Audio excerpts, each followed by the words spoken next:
City Plan Commission meeting recorded February 2nd, 2026.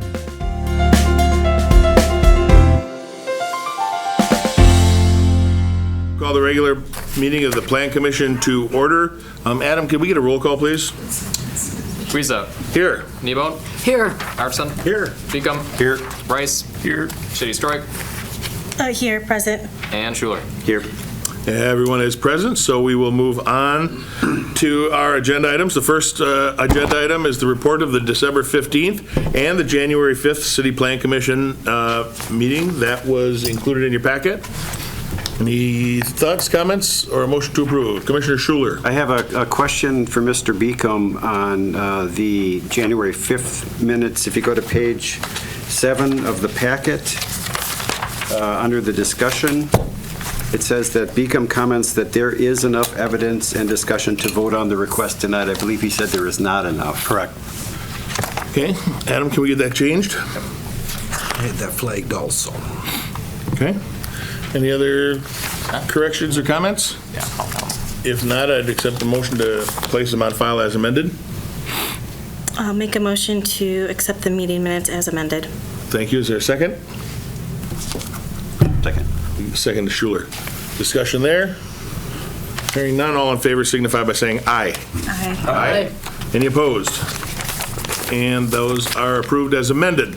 Item number 3 is a public hearing with subsequent action on a request from William Schierl representing R.A. Cook and the J.I. Altenburg Cooperative for a conditional use permit to operate a cocktail lounge on the property located at 2041 Madison Street with the parcel identified in your packet consistent with Chapter 23.02, Sub 2, Sub B, Sub 3, Sub F. Adam? Thank you, Mayor. So as the Mayor mentioned, the applicant is requesting to serve alcoholic beverages in part of the building located on the subject property. Within the agenda packet is the proposed floor plan that shows that there's multiple users being proposed within the building as part of this broader adaptive reuse project of this building.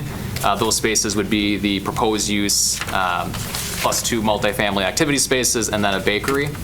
The Historic Preservation and Design Review Commission, who you folks saw a few minutes ago, they took action on a few requests for this property about 3 weeks ago, I believe, for a demolition review and a design review. The demolition review was to raise the loading dock located on the west elevation of the building, and then the design review was to perform 2 additions, one being a vestibule where that loading dock is located right now, and then the second one being a larger building addition on the more southeast corner of the property, southeast corner of the building that would serve, in part, the bakery use. So the site improvements, as you can see on the next slide, include the creation of the parking lot towards the west end of the building. Access would be off of both Madison Street and Monroe Street. The purpose for this conditional use request is, regardless of commercial and industrial zoning district, the serving of alcoholic beverages would require a conditional use permit. Because this property is technically zoned heavy industrial, that's what would require this conditional use permit. Overall, staff is in support of the project, would recommend approval with the conditions shown on the shown within the packet. Really, I think the big indicator here is that property abuts 2 street frontages. One of them, Monroe Street, dead ends where the property is located. So, at least from staff's perspective, there's not a concern about traffic flow within the site and leading in and out of the site. It's nestled within some very heavy industrial users that should hopefully help mitigate some of the quote-unquote negative concerns that could come with the use that's being proposed here. So staff's recommendation is to approve again, and those conditions, 3 of them in total, are on page 10 of the packet. Before I open up the public hearing, are there any clarifying questions from the commissioners? Just a note, I'll abstain from discussion and voting on this item. Okay, thank you. Commissioner Schuler? What's the surface on the parking lot intended to be? Gravel with the exception of the accessible parking stalls. That's going to be hardscaped as required. Okay. Any other questions from the commissioners? All right, then I will declare the public hearing open. Anyone from the public wishing to offer testimony on this, please step to the lectern, name and address for the record, and provide that testimony. Hello. Altenburg, District 5, Alder, 1616 Division Street. I guess just comment on the project in general. After reviewing staff's report and recommendations and William's application, I really think this development will fill kind of a void in the neighborhood. The vision for Central City Market will breathe fresh life into the area with increased pedestrian traffic and livability of the neighborhood, because I, for one, will be frequenting that area of the neighborhood a little bit, just for the bakery alone. And I'm excited to see this space become more of a community resource and kind of like gathering space. So yeah, very excited about it. Okay, thank you. Public hearing is still open. William Schierl, 109 County Road East South. I just wanted to take a moment to clarify when we're saying cocktails. I think it is far more of a community gathering space, and that alcohol is present. It is not the main focus of the gathering necessarily. There's a lot of other things going on, and I think that from the standpoint of, you have to think more like Daisy Lounge type gathering and cocktails, more of an elevated experience versus just a beer run and that type of thing. So I just want to point out the fact of like what the feel of the space intends to be. Thank you, appreciate it. Public hearing is still open. Public hearing remains open. This includes people online too. For the third and final time, the public hearing is open. Yes, this is Amanda Wysocki. I live at 2040 Madison Street, right across the street from there. I just wanted to know is this a place that there will be like live bands on occasion, or is it just more of a chill kind of place? Amanda, I will wait till after the public hearing is done to answer that question, if that's all right. Okay. Thank you. Do you have any other testimony in regards to the proposal? No. Okay, thank you. So the public hearing remains open. Public hearing is still open. It's a legal thing. We got to do it 3 times. And for the third and final time, the public hearing remains open. Seeing and hearing no one else wishing to provide testimony, I'll declare the public hearing closed. Mr. Schierl, could I ask you to come to the lectern again and answer Ms. Wysocki's question? I do not think of it as a gathering space for live music as a main core function. Might there at some point be live music? I would not say that the co-op as a general gathering place would never have it. However, it is not like every Friday night band concert gathering space. That's not the program that we're putting forward. Thank you. Amanda, did that answer your question? Yes, it did. Okay. All right, commissioners, what are your wishes? Commissioner Beacom. I make a motion to approve with staff recommendations. Thank you. Is there a second? I'll second. Seconded by Kneebone. Discussion there. With Commissioner Schuler. I became aware of this project many years ago. There was an article in the paper, and it was very exciting at the time, and I'm really happy that this is coming forward, and based on the floor plans, it's going to be a really wonderful space, and I think a very nice addition to the community at large, and especially to the neighborhood. So I guess kudos to that, and I'm very happy for this. One quick question I wanted to follow up with Adam. Review standard 11J calls for bituminous, et cetera, paving for the lot, and part of it's going to be gravel. I just wanted to make sure that that is not an oversight, that is a completely anticipated part of the approval. Yeah, so gravel's proposed, and because of this land use that's being proposed, that's technically allowed by code. Perfect. So. Thank you. Okay. Any additional comments from the commissioners? Final comments from the audience? Seeing and hearing none, all those in favor of approval signify by saying aye. Aye. Any opposed? And that is approved. That'll go to council in 2 weeks.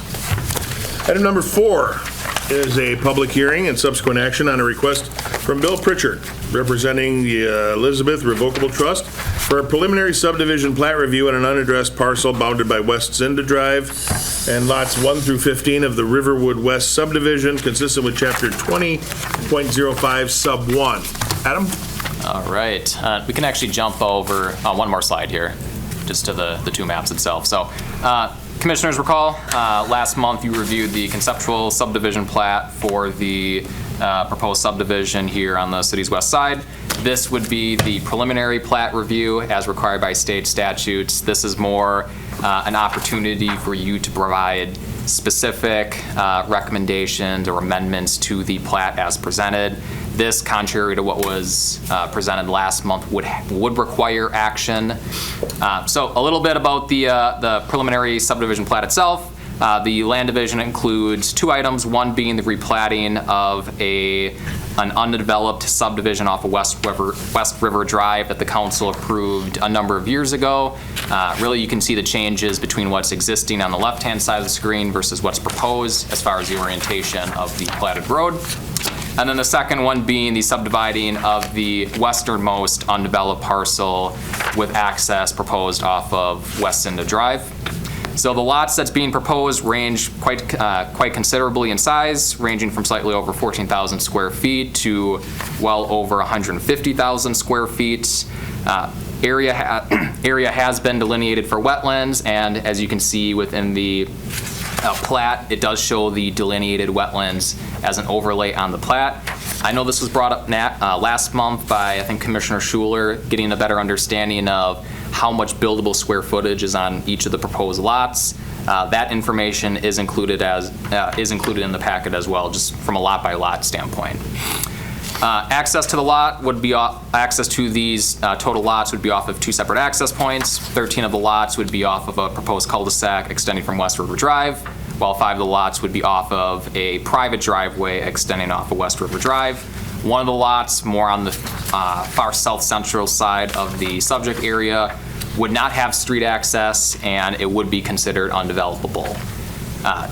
The subject area in total is zoned R2 single family and has a future land use designation of both residential and non-developable / restrictive ownership. You can ignore the restrictive ownership component of it. Basically, the not developable portion of it meant that back when our future land use map was created in the mid-2000s, the DNR wetland overlays at that time delineated for portions of the lot to be considered undevelopable for wetlands, ergo kind of a split future land use designation as such. Core purpose of why this has to go before you folks is that the creation of 5 or more parcels and also the replatting of the already approved subdivision plat would require your approval and the council's. Staff's recommendation is to approve. There are a few changes and conditions that are proposed. Mainly, number 1 being that, as I mentioned earlier, the proposed access point off of West Zinda Drive shall be a private driveway.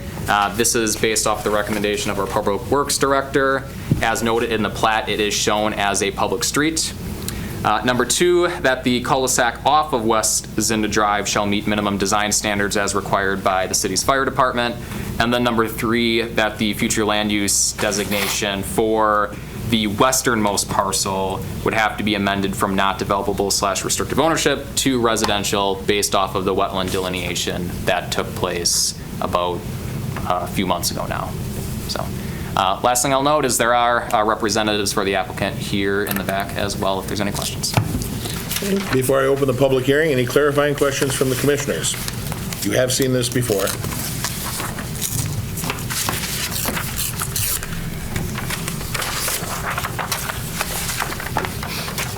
Okay, seeing none, I'll declare the public hearing open. Anyone wishing to offer testimony on this, please step to the lectern, provide your name and address and that testimony. I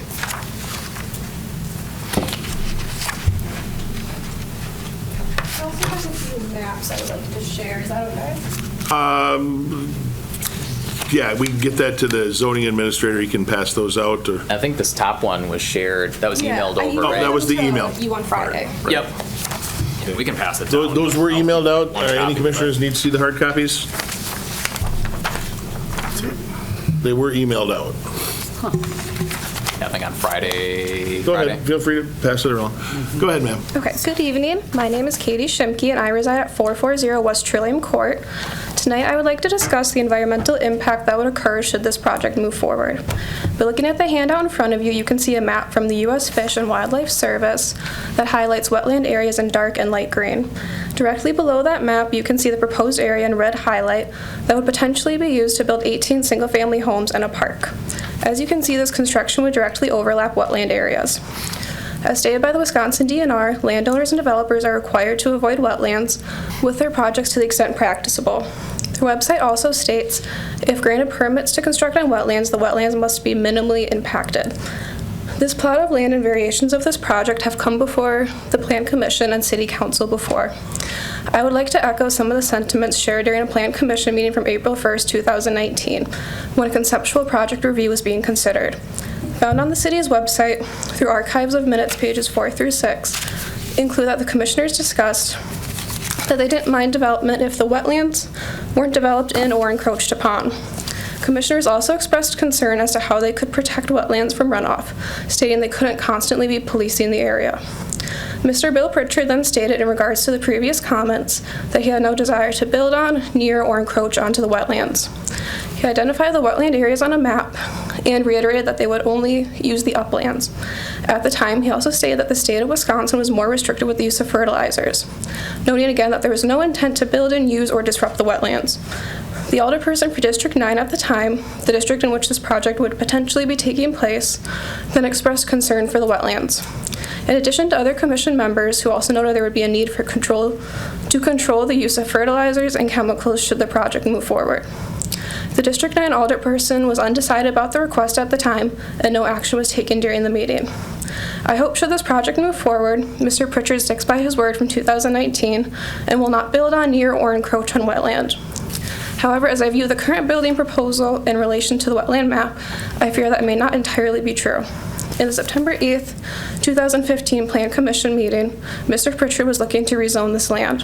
However, Alderperson Kneebone discussed her concern for building on wetland. From page 10 of the minutes archives for this particular meeting, quote, Alderperson Kneebone pointed out that just because we can do something doesn't mean we should.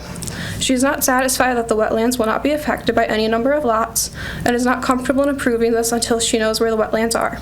Louisa asked if it would be different if the single-family homes were constructed there, to which Alderperson Kneebone stated she would still be concerned about runoff and where the lots are going to be, end quote. I hope the Commission considers the comments echoed by previous city meetings. Building on the wetland will permanently damage the environment, as you will not be able to control what these potential homeowners use for yard fertilizer, chemicals, etc. on their lawns that are on existing wetland. Please consider the price of the environment could pay in exchange for 18 homes. Please ask yourself, does the need for housing outweigh permanent damage to the wetland environment? I would ask Commission members, should this move forward, what has changed? The wetland area still exists as it did years ago. I hope the same concern for the wetland environment exists today as it did then. I would like to finish by once again quoting Alderperson Kneebone circa 2015. Just because we can do something doesn't mean we should. Thank you. Thank you. Well done, by the way. That's research.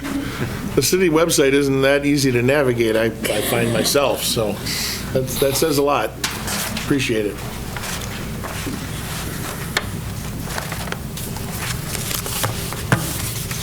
Good evening. My name is Jackie Schimke, and I reside at 440 West Trillium Court in Stevens Point.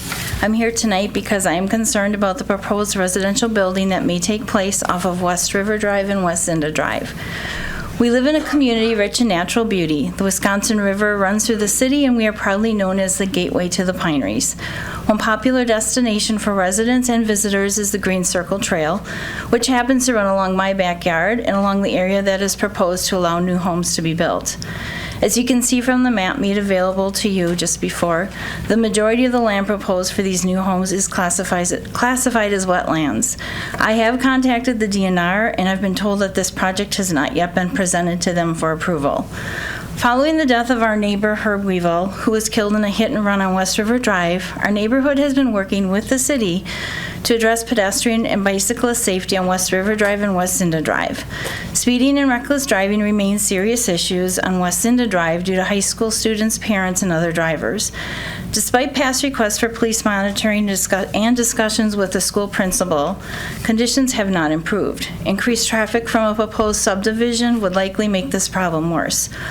Alternatives as to how to solve the problems along West River Drive were presented to the city by AECom on January 12th of this year at the Board of Public Works meeting regarding the West River Drive traffic study. Of the 4 solutions presented, 2 were determined to be too damaging and expensive to undertake due to the wetlands and sensitive areas along West River Drive. If it has been recommended to the city not to proceed with 2 of the solutions to increase safety on West River Drive because of the negative impact that they would have on the wetlands and sensitive environmental areas surrounding it, why wouldn't that same thought process be applied to the wetland area just down the road that is being proposed for new housing to be built? Housing development in wetlands causes major habitat destruction and biodiversity loss, disrupting ecosystems where each species play a vital role. While such projects may address housing demand and generate short-term profits, they create hidden long-term costs. Increased runoff and altered landscapes raise flooding risks, damage homes and infrastructure, and drive up insurance and repair expenses. The loss of natural beauty and recreational spaces can also reduce property values, undermining community stability and overall quality of life. Wetlands act as natural water filters and flood regulators, removing pollutants and storing excess rainwater before slowly releasing it. When they are filled or paved over, these functions are lost. Construction introduces contaminants like oil and concrete debris, while increased development overwhelms water treatment systems, leading to greater pollution of drinking and recreational waters. I ask that you not approve the building of the new homes on the proposed property off of West River Drive and West Zinda Drive. This is a beautiful natural area that is enjoyed by many who utilize the Green Circle Trail and live in the area. Please allow this gem of beautiful wetland and its habitat to remain untouched and keep it as is, a beautiful place and way to connect with nature within the city itself. Thank you. Thank you. Public hearing is still open. Savannah Hebier. Am I supposed to say my address? Yeah, please. 5272 Forest Circle South. I would just like to add that protecting wetlands is a matter of responsible stewardship of shared natural resources. Decisions made today will determine whether these systems continue to protect the community or are permanently degraded by incremental development. Thank you. Public hearing remains open. This goes for anyone online as well. Public hearing is still open. And for the third and final time, the public hearing is open. Seeing and hearing no one else wishing to speak, I will declare the public hearing closed and bring it back to the commissioners. Commissioners, before we discuss it, a question for the administrator. Do the lots that are proposed have enough room to build a single-family home without encroaching on the wetlands? They do, correct. Okay. Yeah, within the R2 district, the minimum size is 8,000 square feet just for lot size. In theory, the minimum size for a house is 900 square feet. Okay. So as long as there's 900 square feet, which there is for every lot, that's the minimum that's needed. Okay. Commissioners, thoughts, comments, or a motion? I guess a question. Commissioner Schuler. I think we talked about this previously, Adam, that right now there aren't any setback requirements for construction of a dwelling with relation to a wetland, correct? Correct. Yeah, we talked about that last week at the rewrite meeting, that we have nothing on the books. Is that something that we should have as part of the rewrite process? I mean, that's something that we'll be glad to have that conversation with in the months ahead. Okay. It just seems like it would be a very good discussion to have.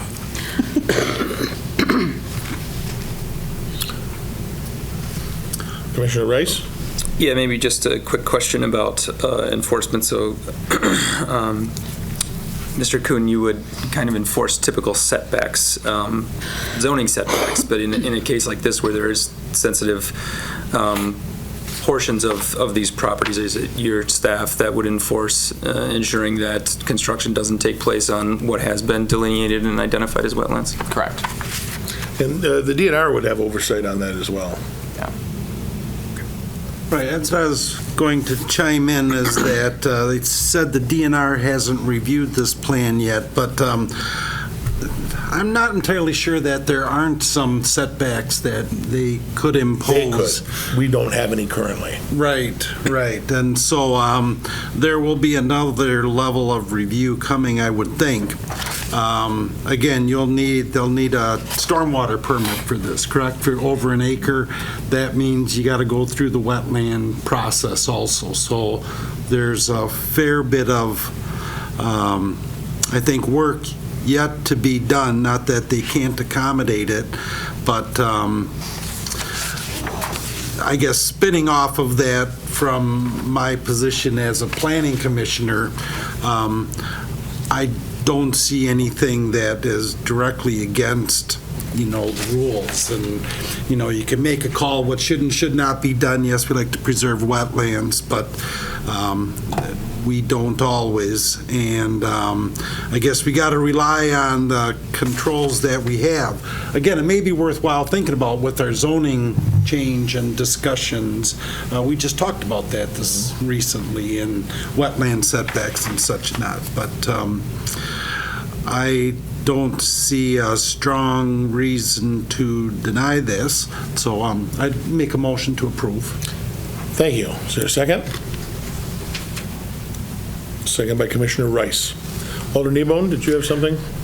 Yeah, I'm not at all satisfied that these wetlands are not going to be adversely affected. I know we need housing, but I'm looking at lot number 1, it shows a wetland impact. Lot number 6, lot number 7, lot number 19, they admit there are going to be wetland impacts. I just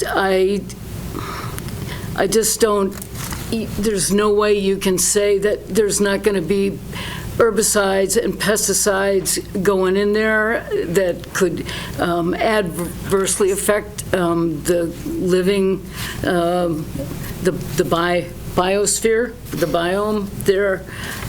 I'm not in favor.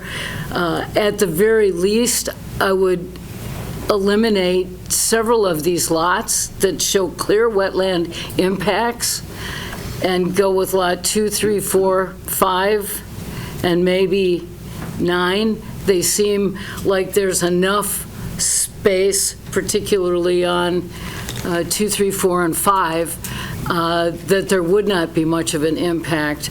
But just about all the other ones, these houses are going to be buttoned up right against these wetlands. And I just think just because we can doesn't mean we should. Commissioner Schuler. Did I have my hand up? I thought I saw your hand up before I called on Kneebone. If not, that's okay. Well, I just wanted to double check. We do have a wetland delineation for this property, right? And I was curious where the DNR becomes involved with the project. Is it, as Pete said, with the amount of land disturbance that they become involved? It has nothing to do with the wetland delineation, does it? Correct, yeah. So, you can see the 2 proposed roadways, public street and private driveway. Those 2 access points would cross over delineated wetlands, so DNR would have to have sign off for the filling of that wetland area, really before we would ever issue a building permit for constructing one of those lots. So there's, as Pete mentioned, as I think what you're insinuating, Commissioner Schuler, there's steps that the DNR would have to review and sign off on before anything could even be developed here, even if the plat would be approved. And through the building permitting process, there's requirements for very substantial erosion control, especially on a site like this, I would imagine? Correct. Okay, thank you. Any other questions from the commissioners? Any final comments from the audience?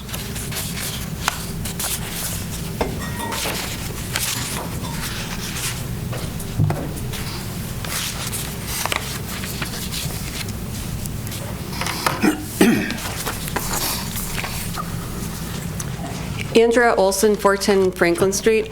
I was just wondering if, just to build additional layers of trust with the community, if the developer has considered maybe possibly like donating some of the backland that is in the wetlands, maybe the North Central Conservancy Trust or anything like that, so then that land would actually be more protected.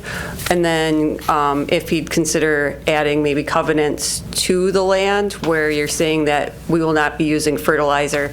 I think those covenants can only be in place for a certain length of time, but it could be something to do that might be an option. Thank you. Any other comments from the audience? The motion is to approve with staff recommendations. If all those in favor signify by saying aye. Aye. Any opposed? No. No. 2 no votes. Make note of that. By majority consent, that is approved. Item number 5. Before we move on to item number 5, I'd call on the city attorney to provide some insight into specifically why item 5 is going to happen.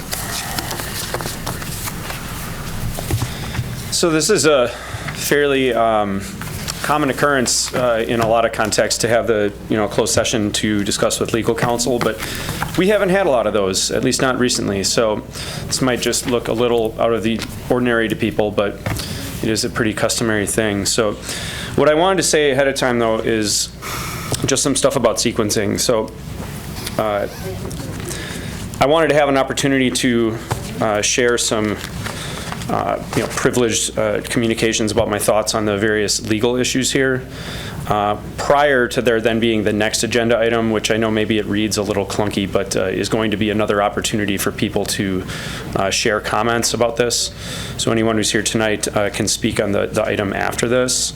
But what I wanted to do is sort of give some comments ahead of hearing the additional material from the public, and then we can take it from there. Okay, so with that, what would happen is, first of all, I'm going to call for a motion to go into closed session. Once we enter into closed session, all members of the public must exit the room. I would encourage you to either maybe go in the overflow room or just hang out outside. I don't expect it to be more than 5 or 10 minutes, probably, and then we'll bring everybody back in. The things that happen in closed session are privileged, so we can't have the public in here. Any alderpersons or staff members are welcome to stay. But any members outside of that would need to exit the building. I'm sorry, exit the room. We're going to turn off the live stream, put everybody online in the waiting room, and then offer those discussions. So with that, I would ask for a motion to go into closed session. So moved. Moved by Nebo, seconded by Beacom. We need a roll call vote there, so could we get a roll call, please, Adam? Weeza. Aye. Nebone. Aye. Arnson. Here. Aye. Beacom. Aye. Rice. Aye. Shady Stripe. Aye. And Schuler. Aye. All right, everybody's back, so we are returning from closed session into open session. Whatever you Excuse me. Item number 6 It's in here if you need to. is consideration for Trent Kastenschmidt, representing Kwik Trip, for a conditional use permit to operate a gas station on the properties located at 3383 Hoover Road and 5278 County Road Double H, consistent with Chapter 23.02 Sub 4 Sub E Sub 4 Sub C Sub 4 Sub E. This is not a public hearing. We actually had that last month, but of course we will still take public comment because that's how we roll. I do want to point out that we received over 30 emails. Many of them were form letters, cut and paste. Several of them had some extensive research and comments, but all of the commissioners received those. There were even few in favor. Most of them, of course, were opposed. So I wanted to make sure that everybody understood that. We do have those on record. If anybody wants to see those, you can contact the Community Development Office or the clerk's office, and we'll make all of those emails available to you. So with that, the conditional use to operate a gas station on the properties located at 3383 Hoover Road and 5278 County Road Double H. Robert's rules dictate that we have a motion before we go into discussions.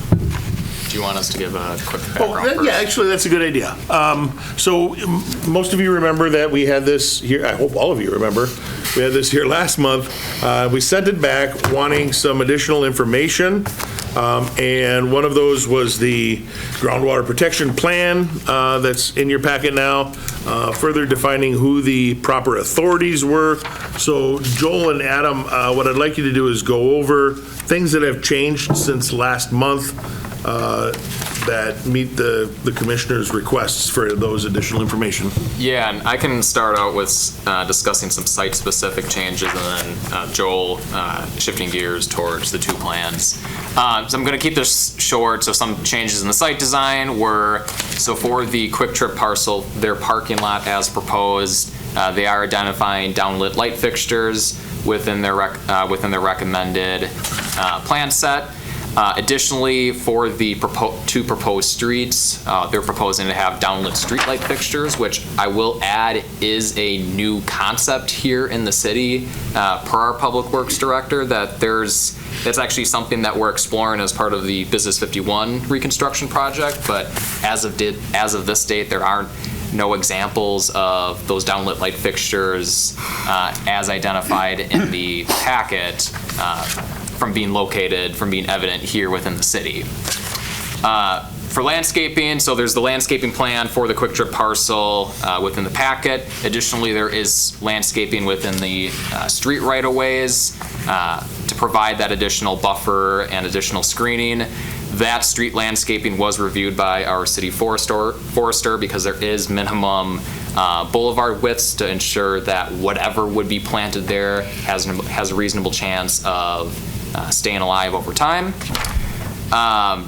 There were the identification of upstream and downstream monitoring wells, which are identified within the packet.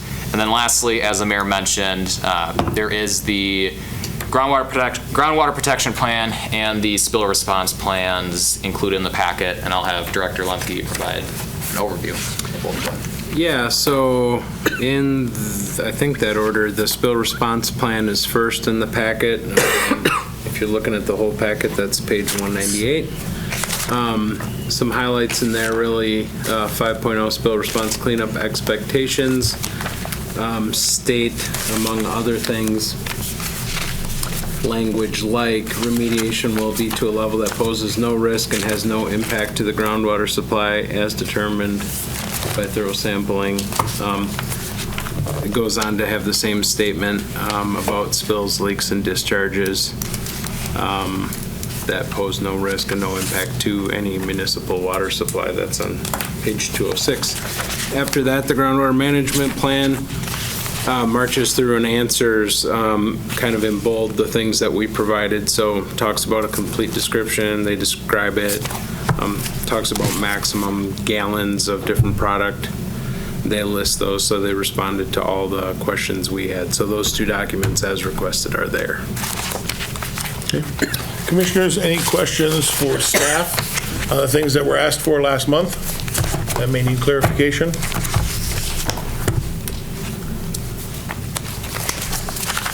Okay. I'll leave it up to the commission. Do we want a motion first, or do we want to take public comment first? I'd prefer public comment. Public comment? Okay. Let's move into the public comments section then. Anyone wishing to speak again, step to the lectern, name and address for the record, please. Anyone regarding the conditional use to operate a gas station at Hoover and Double H?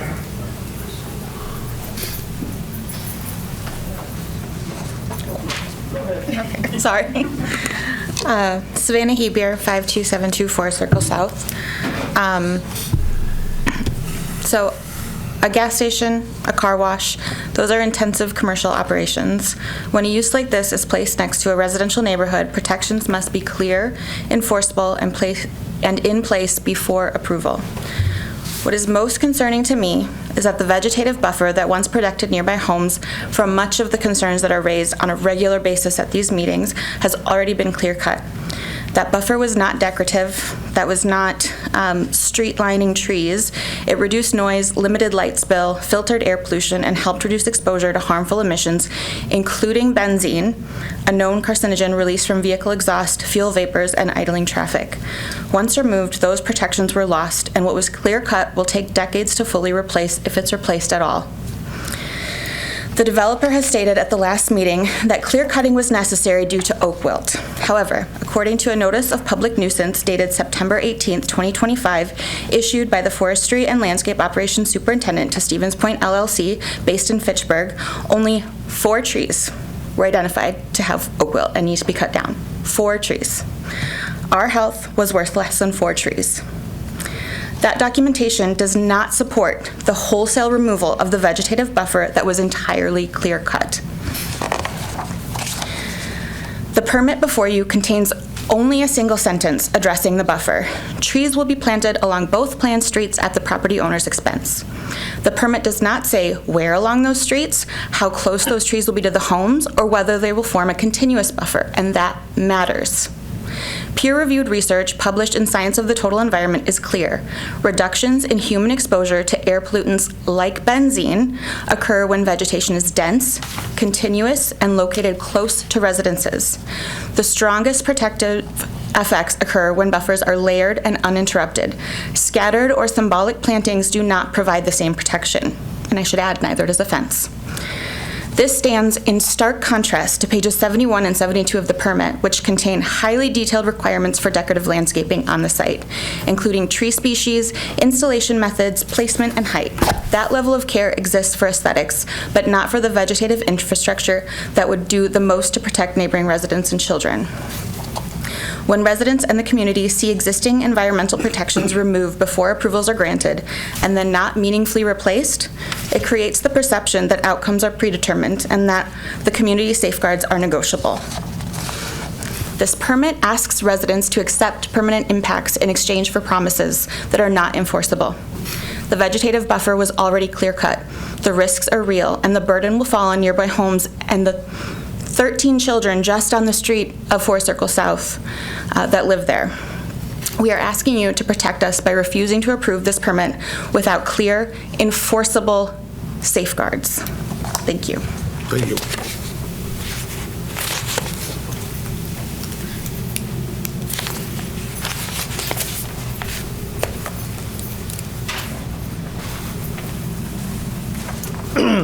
Stacy Kijewski, say I've lived at 52794 Circle South now for 23 years. It's obviously there's not going to be another forest replanted here at the owner's expense. He's already $3 million, out of his pocket to develop this. In my past, I've done environmental well drilling. I've traveled across the United States. I set monitoring wells, test wells, extraction wells, remediation wells for a lot of government agencies all across the U.S. and Canada. So I'm pretty much aware of groundwater issues. And I've also done a lot of work with trees, with tree cutting. There's more than 4 trees that have oak wilt in that forest. I mean, it was loaded. It's right behind my house. I'm adjoined right to it. At this point, just to leave this as an open stump field to me is a waste of resources. Our taxes keep going up, and I think putting Kwik Trip is going to bring a lot of good things into this parcel and maybe alleviate some of our taxes by bringing a better tax base. It's off the main corridor. I mean, I am in favor of Kwik Trip on the corner. I believe that the necessary protections for groundwater will be put in place. This is 2026. We're not doing things. A lot of the things I worked on were things that were done in the 30s, the 40s, the 50s, the 60s, where they didn't care about the environment. They buried everything. It's not like that today. I think the plans for the Kwik Trip, it'll be pleasant. It'll be aesthetic. I know the other side of Double H is going to be developed as well at some point. I'm in favor of this going through. It's been 3 years. Things could have been been a little different perhaps, but right now I think we have to look at what's best for the community. With a road being put in there, I don't see the excess traffic coming through our neighborhood, and I think, Adam, as a subdivide, we may have the option in the future to possibly close Iris Lane if that's something to be considered if we do have a lot of influx of traffic going through. I know there's families with children. I've been there myself. Like I said, I've been there 23 years. I don't plan on moving, and I would like to see this go forward.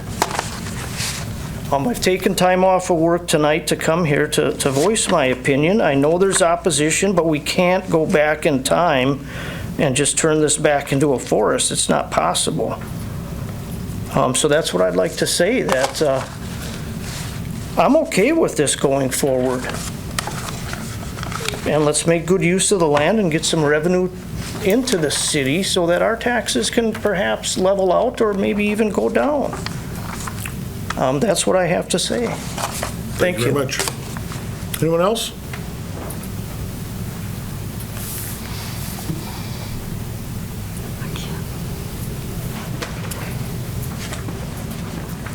Kevin Lutz, 504 Autumn Court, Village of Whiting trustee.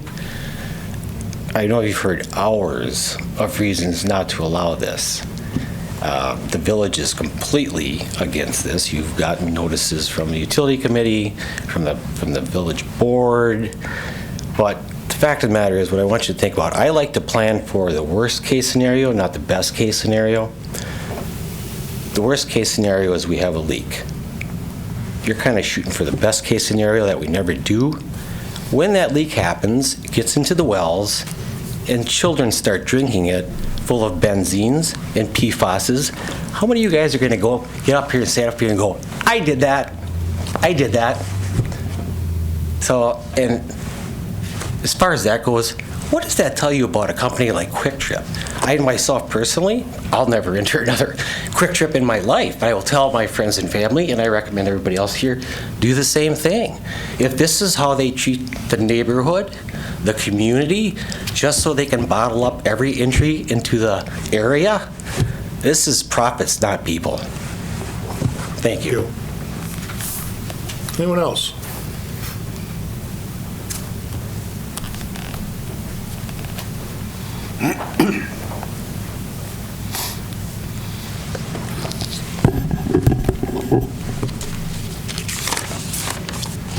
Justin Frame, JSD Professional Services. We are the engineering, consulting, and planning firm for the project.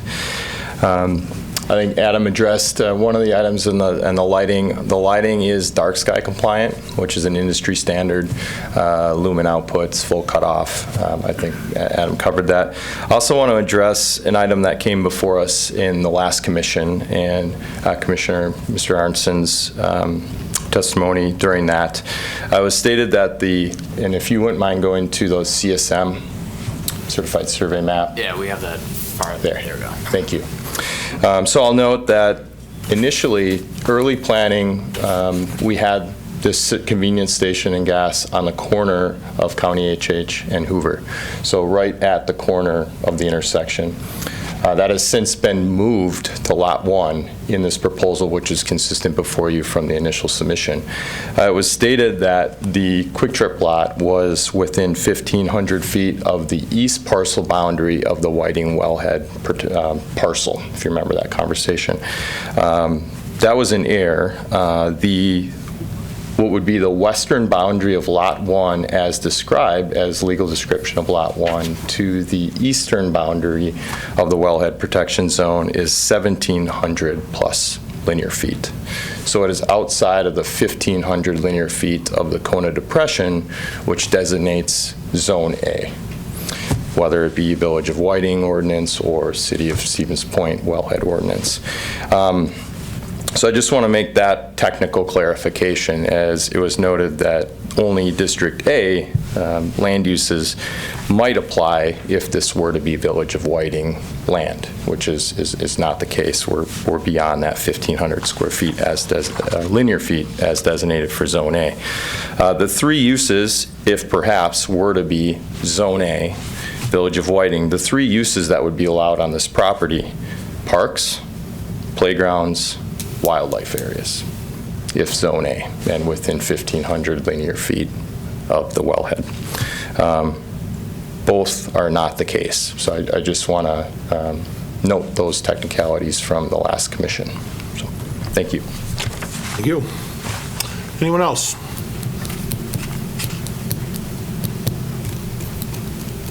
Okay. Commissioners? No.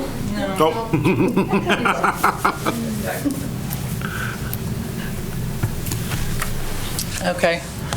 First of all, thank you to the Plan Commissioners for reading through long packets multiple times. I know you've spent a lot of time on it. So my name is Lynn Markham, 302 Georgia Street North. People make mistakes. It happens despite our best efforts. People also need safe water to drink, or their health suffers.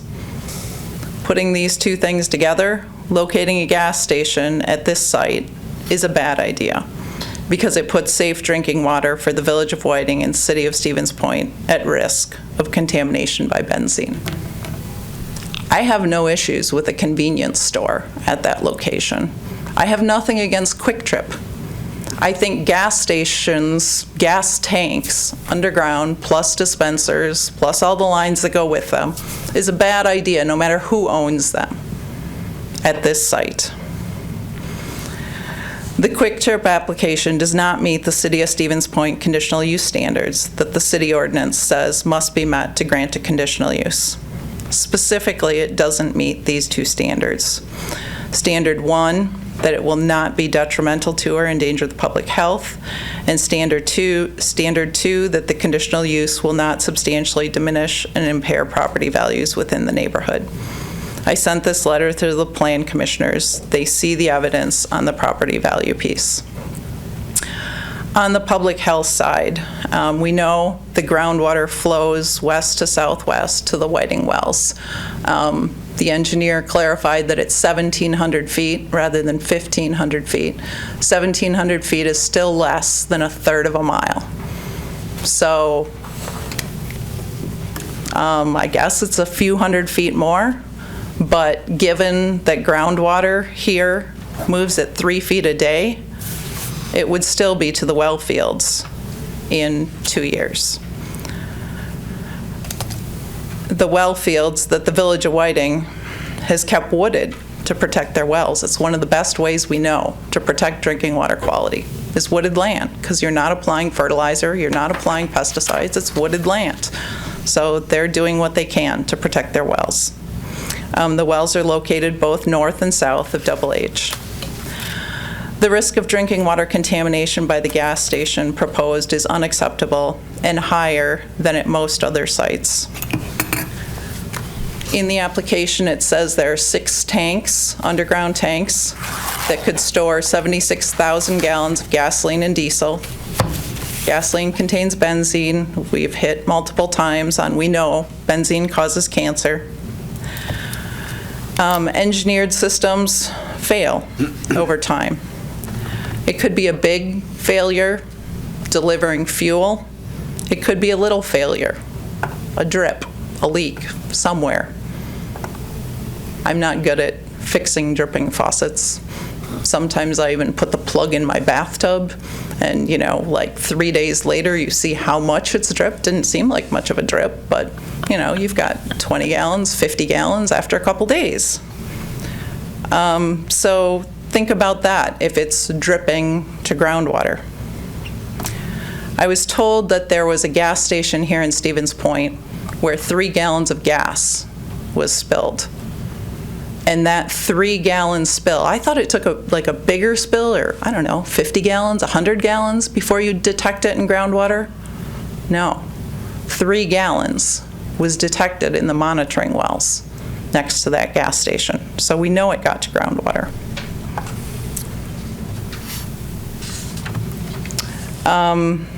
From Wisconsin statutes, the applicant must demonstrate that the application and all requirements and conditions established by the city related to that conditional use are or shall be satisfied.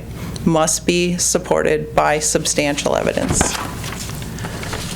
So has Kwik Trip provided substantial evidence that they will prevent benzene from getting into the municipal wells that over 1,600 people drink?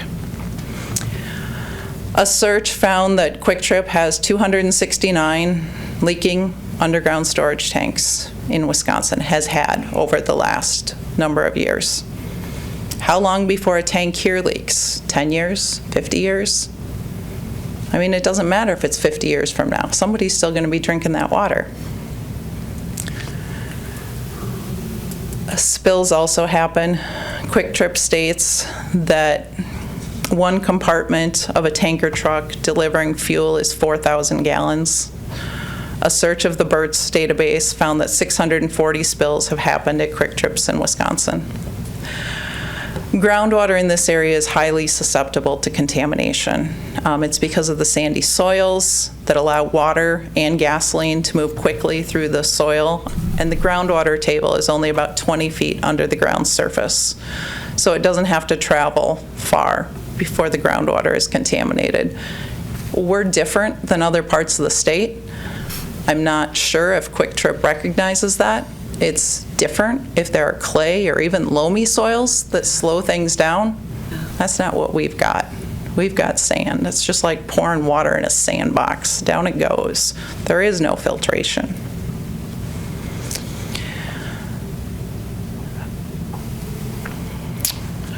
The land between the proposed Kwik Trip site and the village of Whiting Wells, if you look at it on a Google map, is largely developed. Or if you drive down Double H, you know, it's buildings, it's parking lots. So if you have a spill and it gets into the groundwater and it's moving toward the wells, how are you going to get to it? Even if you're trying to get to it, Aspirus isn't going to let you go through their building to get to it. Probably not their parking lot either. You need access agreements in order to get onto their properties, to do monitoring, as well as remediation. So you need to be able to get to it, and there's not much of an easy way to do that. I don't know if there's any way to do that. This bad situation can be avoided by denying the conditional use, so we don't have tens of thousands of gallons of fuel stored where leaks and spills quickly move to nearby wells. This site is different than other sites in Zone C. Almost any other parcel in Zone C would be a safer location, in part because of what was just said. You know, we're not 1,500 feet from Village of Whiting Wellfield, we're 1,700 feet. Well, Zone C goes out 5 years travel time. So you're still at the very edge of it. So almost any other site in Zone C would be farther from the municipal wells. They could have a greater depth to groundwater. They might not have buildings and parking lots taking up the whole thing, so you might be able to get to a plume. Obviously, locations out of zones A, B, and C of the Wellhead Protection Ordinance are where we would like to see gas stations. You know, not in the wellhead protection area, but outside the wellhead protection area. So that's my take. If some people think this proposal should be approved, I think there's still major work to do on the conditions, access agreements. The groundwater monitoring plan was not designed by anyone with a hydrogeology background or monitoring well background in terms of looking carefully at the levels. Chris can talk more about that.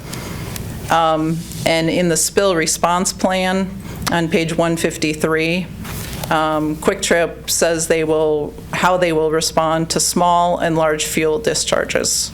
However, they don't define what a large discharge is, and only for large discharges do they say they'll notify the city, village, and other entities. So if we don't define large discharge, they could call a 500-gallon discharge small.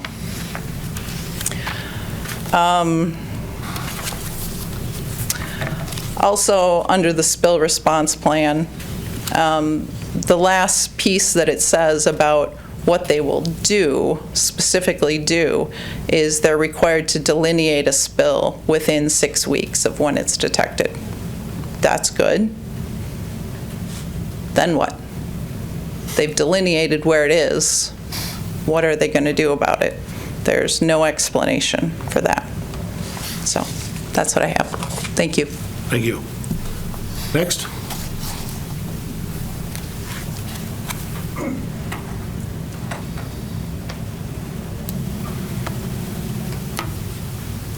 Good evening. My name is Chris Mechnick. I live at 4416 2nd Street in Stevens Point. First, I would like to thank the Plan Commission for the extra work that you've been having to do on this project. It's a lot. It's been a lot for the residents as well.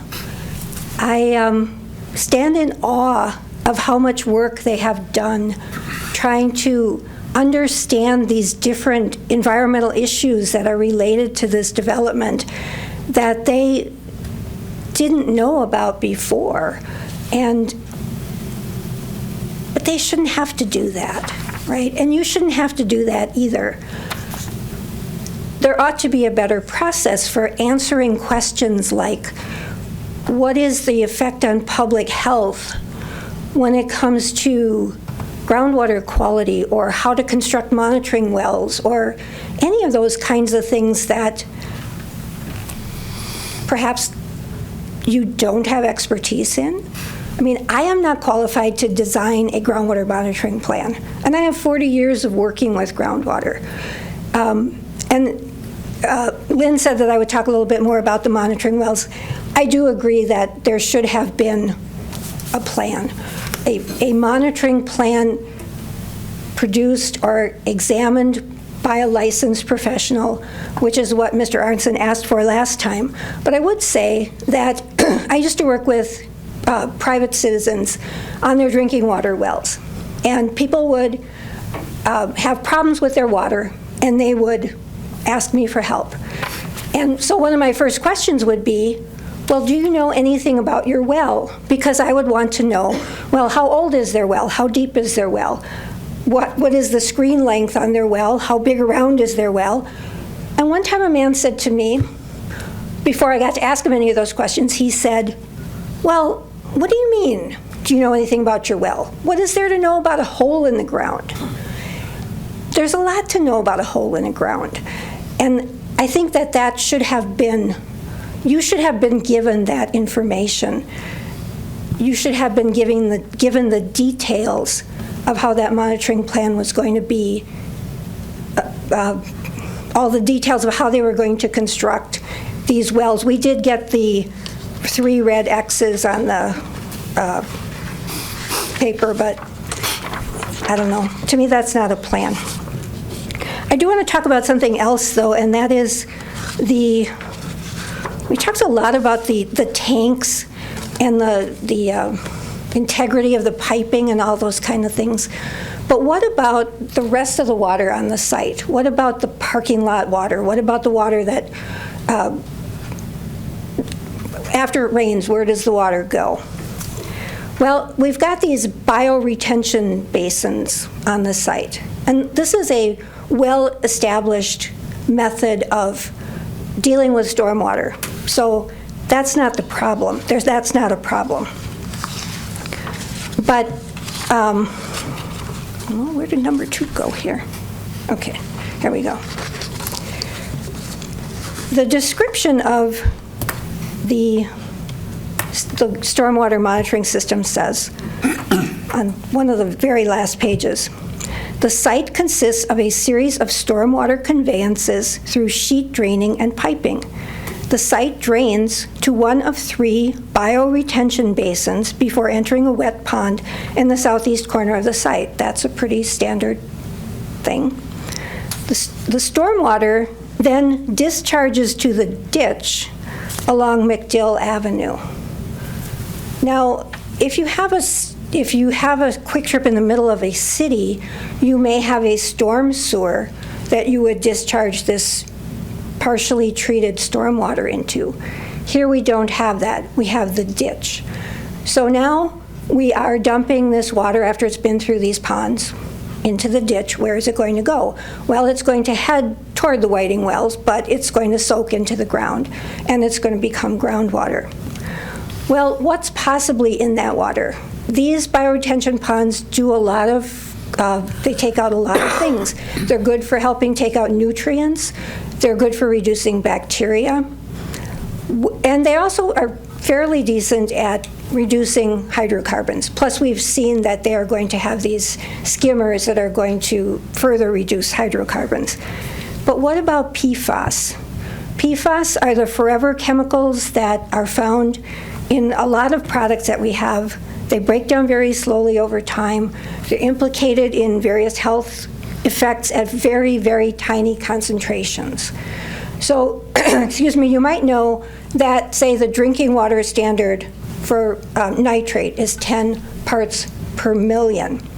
Well, the new drinking water standards that just came out in the last year for certain ones with the PFASs are 4 parts per trillion, which, if you were to try to put that on the same scale, that would be comparing 10 parts per million to 0.000004 parts per million. It's an extremely tiny amount that becomes unsafe for people to drink. So the wash water goes into the sanitary sewer, goes to the sewage treatment plant, but any PFAS that might be coming off of cars, and we don't know, we haven't been told whether any of the products that Kwik Trip uses contain PFAS. I'm sure they know that, and they'll talk about that perhaps. But there's PFAS in all kinds of car waxes and shining things that you use to shine your wheels and stuff that can wash off of the car as it goes through the car wash. Well, most of the water gets collected and goes to the sanitary sewer, but some of it is going to drip off onto the pavement, and it's going to go into those retention basins. And I haven't had the time to research this in depth. I'm sure there are people who know more about this than I do. But one recent article that I found, it's a 2026 article, indicated that PFAS can either be dissolved in the water or it can be attached to particles. And the PFAS that's attached to particles is pretty well removed in those bioretention basins, but the PFAS that's dissolved is not removed. So for recommendations, what would I recommend? Well, this is kind of a tough thing, right? It's like you can't design this whole thing for somebody else when you're not in control of it. But here are some suggestions that I have, and I'll call them recommendations.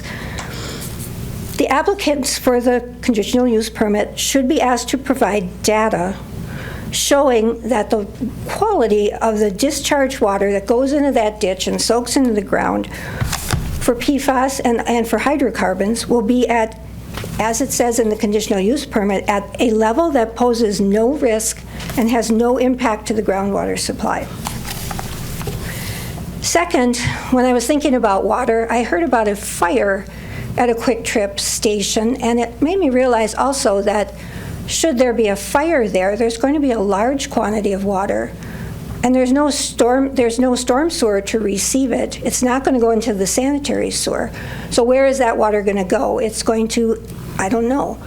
So there has to be a plan to look at the quality of the water that gets used if there's a fire and the volume of water that's needed to extinguish a fire. So we need to know something about that as well. And then the third thing is, write papers where stay in order. Okay. Back to the sanitary sewer, I think we need assurance that the integrity of the joints of the sanitary sewer, and however that's done by the engineers, we need to ensure that if there is PFAS-containing water that has come off the cars or that has been used in the products that were used to clean the cars, does not leak out of those pipe joints and get into the groundwater. So that is what I have to share with you. Thank you. Thank you. Next.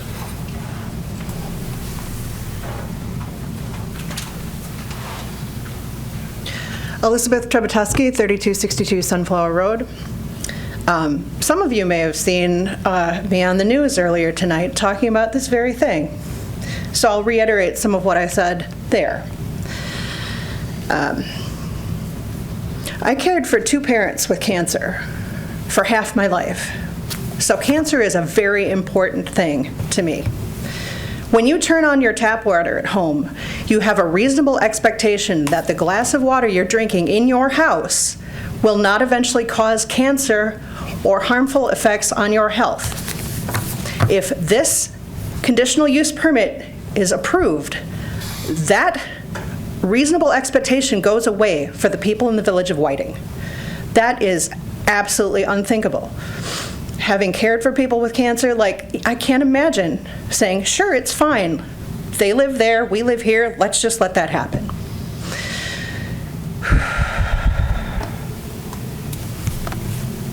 We know there's going to be a development.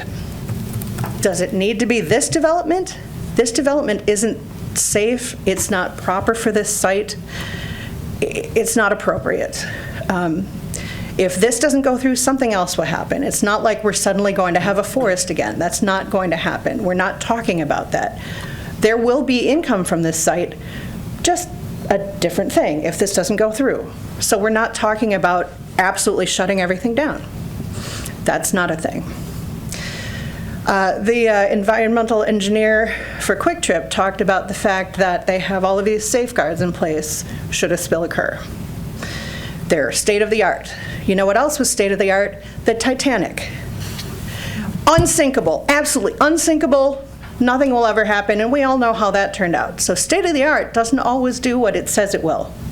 You can't trust engineering to be totally infallible. There's no engineering that's infallible. Groundwater is too precious and important a resource to risk. I mean, 4 parts per trillion. That is such a small amount that can cause cancer. And it's just so difficult.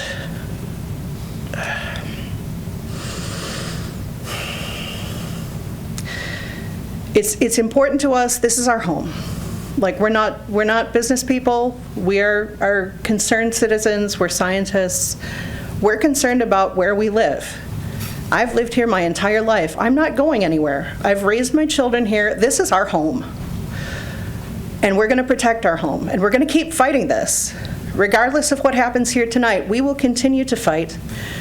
We are not going away.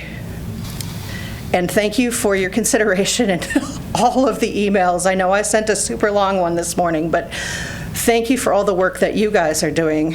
Thank you. Thank you. Anyone else?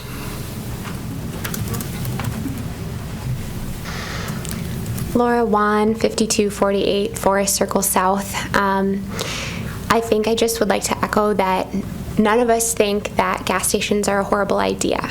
None of us think that developing commercial land at this stage in the game is inevitable. We understand that it's inevitable in this particular parcel.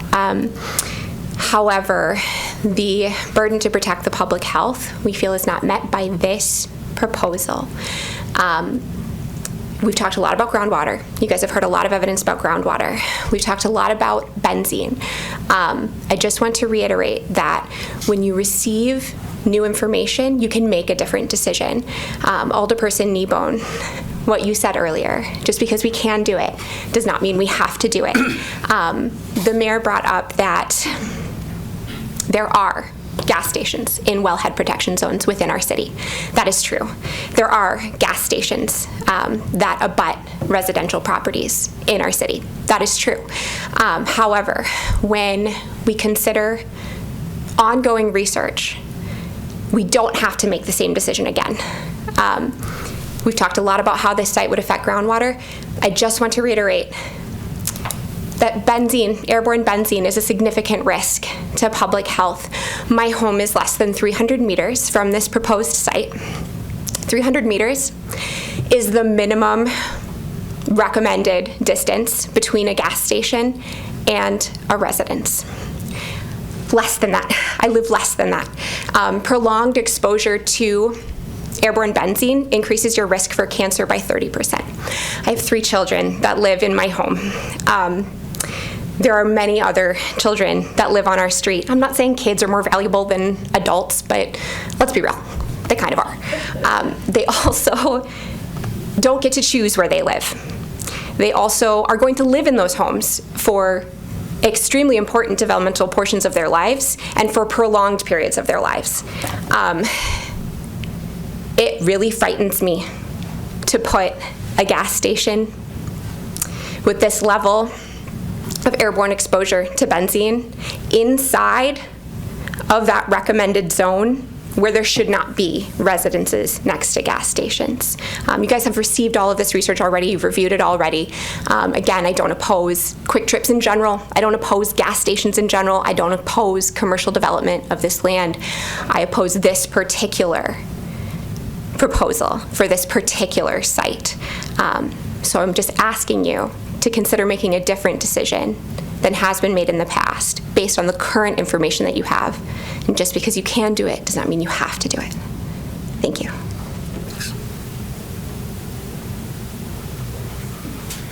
Alicia Screenis, 53164 Circle. I'm just going to say I agree with what we have heard people who are opposed to this bit up here saying, especially the last person who just spoke about the benzene in the air, because I do have 4 boys that we don't live quite as close as her, but benzene isn't going to stop just at that marker. It's going to continue into the neighborhood, and I would prefer to live somewhere where I wasn't worried about if my kids are going to end up with cancer because they're living by a gas station. And when we moved into that house, we didn't know a gas station was going to be proposed to be built there. We didn't know what was going to happen with that parcel. Even if you had looked and saw future land uses commercial, that does not mean that it was going to be a gas station. And there is a difference between living somewhere and having something be built while you're there and choosing to move into somewhere knowing what's already built. So I just am against it. Thank you. Thank you. Anyone else?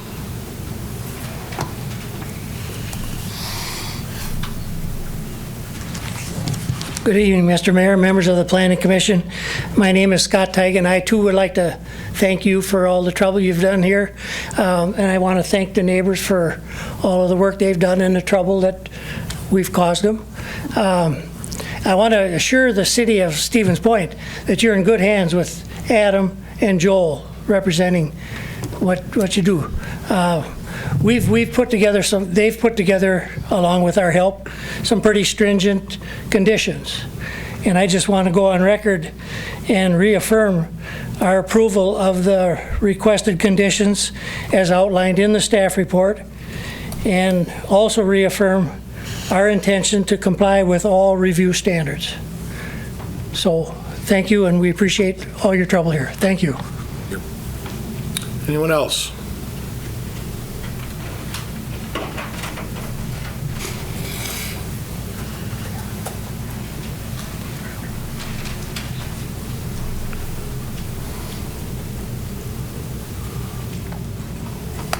Andrea Olson, 410 Franklin Street. So I've been following this since back in 2023 when I saw that the land had sold, and I was trying to figure out what was going to go in there. I was like, I hope this is housing, because housing would bring in a much larger tax base than commercial if this traditional neighborhood overlay was being done. But it wasn't. Then I saw that there was commercial was on their plans on their website. And then it came up that Kwik Trip was going to be going in there, or that was the plan. And my concern now is that we really need to make sure that we are mitigating risk now to avoid costly litigation and cleanup expenses later. Has the city done their due diligence to avoid a claim of negligence in the future? Has the city consulted an outside attorney?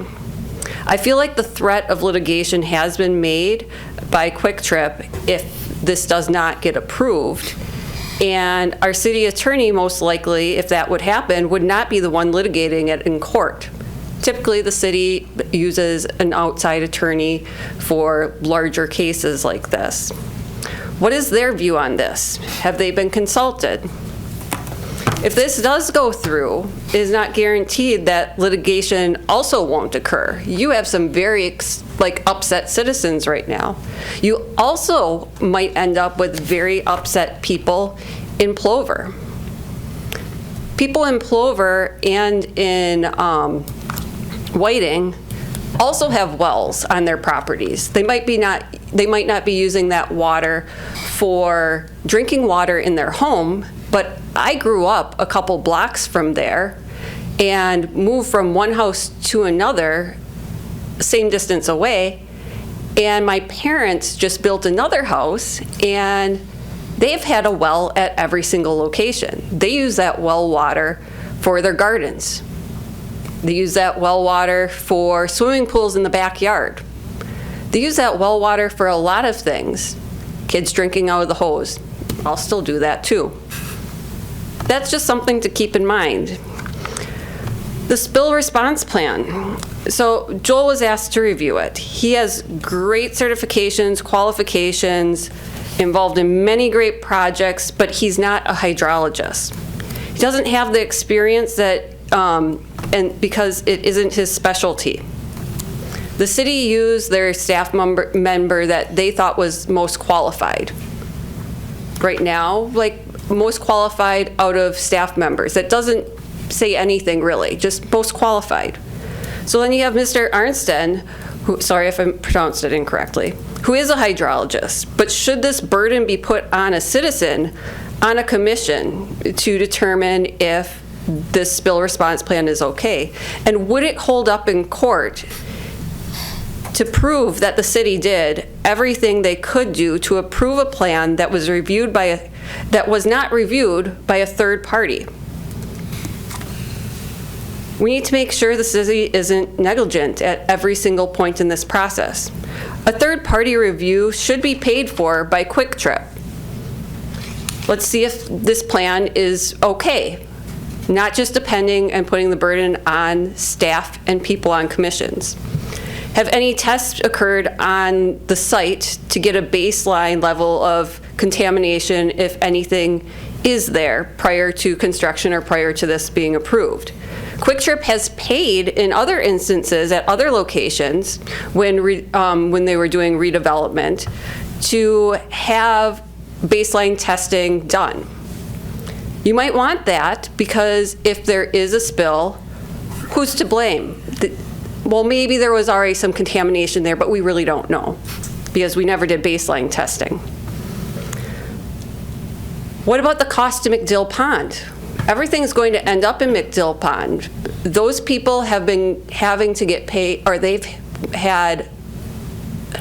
deal with everything right now in that pond. They get the contamination from everything, and then they get additional one-time taxes put on their tax roll, which stinks. I think it was $4,000 and some dollars last time that they had one there.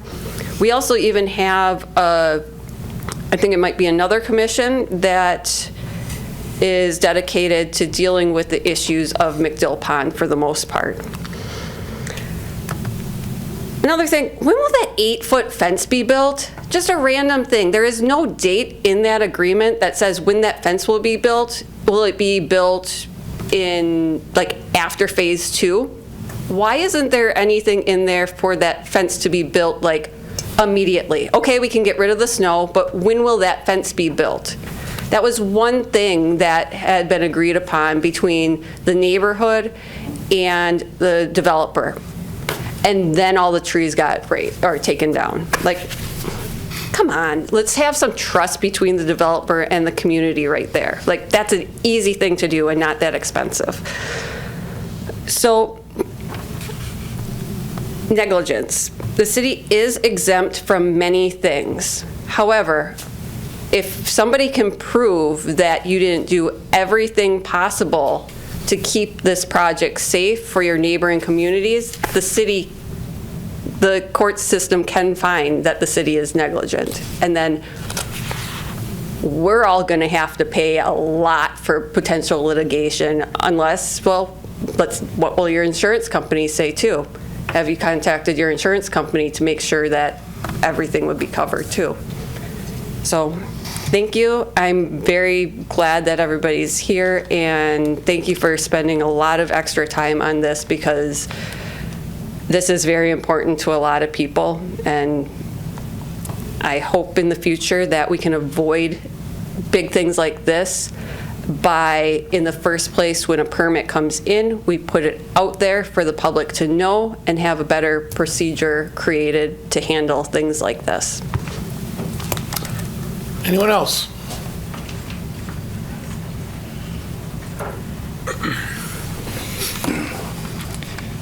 Hey everyone, I'm Kevin Nestigan with Kwik Trip. I'm our environmental manager. Thank you everyone for your time, commission, today. I'll echo what Mr. Teigen said earlier, that Kwik Trip reassures everyone will meet all the conditions that the city laid out in their ordinance. And also these conditions are more stringent than the Wisconsin DNR even requires for protection at fuel stations. And as well as, Kwik Trip has over 900 locations, and the conditions that the city has laid out are more stringent than any condition we have in any other location. So they are absolutely doing their due diligence to protect the wellhead and protect the citizens of Stevens Point and Whiting. And also, if there are at gas stations, there are locations that store gas and diesel. However, regulations have really evolved in the last 10 to 15 years, as opposed to the 70s and 80s and 90s, where you hear of gas stations being a common occurrence for contamination. But as of recently, there's been so much additional safeguards in place where there's secondary containments in any possible place there could be a release or a drip that would make it to the groundwater, whether it be the fuel tanks that are double wall fuel tanks. We have double wall fuel lines, double wall dispenser containments under dispensers. In all those locations, there's also sensors that will alert of a spill if it's in that containment. So all those safeguards in place, and above and beyond that, there's monitoring wells that are proactively being sampled to also ensure if for some reason those safeguards miss something, we'll catch it in the groundwater immediately, report it to the Wisconsin DNR as required, and then the Wisconsin DNR is ultimately who then issues a responsible party, and Kwik Trip would be responsible to protect human health and the environment, which we have a very strong relationship and very good relationship and reputation with the Wisconsin DNR.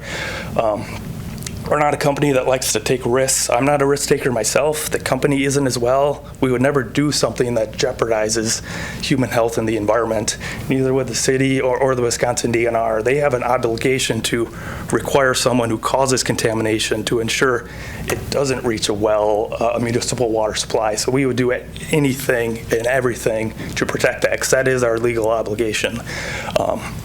So I just want to reassure everyone of that Kwik Trip is a good steward of the environment, and we wouldn't do this if we felt that all the safeguards are in place. So thank you, everyone, for your time. Thank you. Anyone else?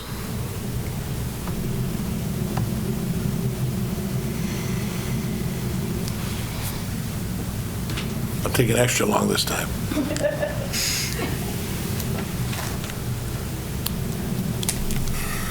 Okay.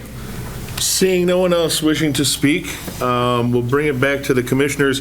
Commissioners, there are a few things that I want to point out based on some of the comments that were made, and I don't recall who said it. I don't even care to point those fingers, but item number 24 of the conditions says any known spills, releases, leaks, or discharges shall be reported to the Director of Utilities within 24 hours of detection.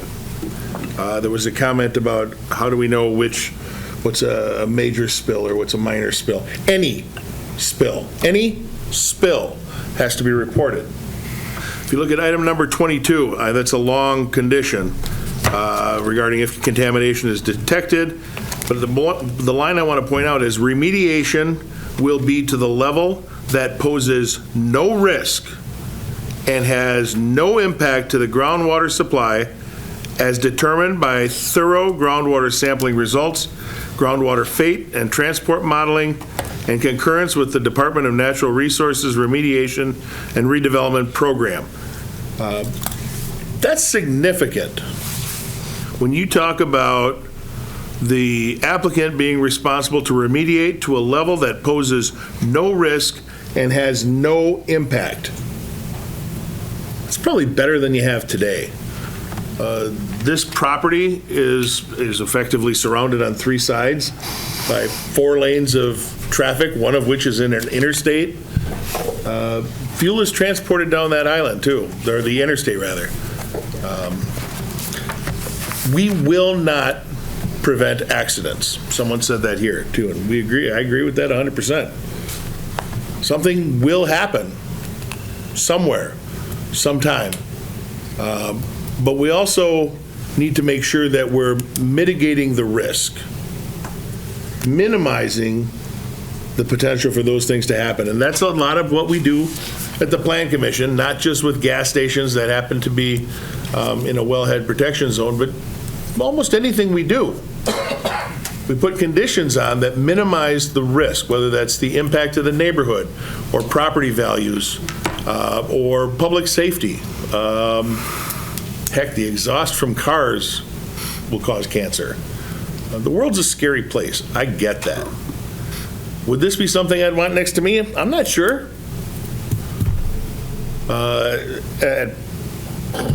First gut reaction is, well, it might not be bad to have a convenience store in the neighborhood, have a gas station in the neighborhood, so I wouldn't have to drive to wherever to get my fuel.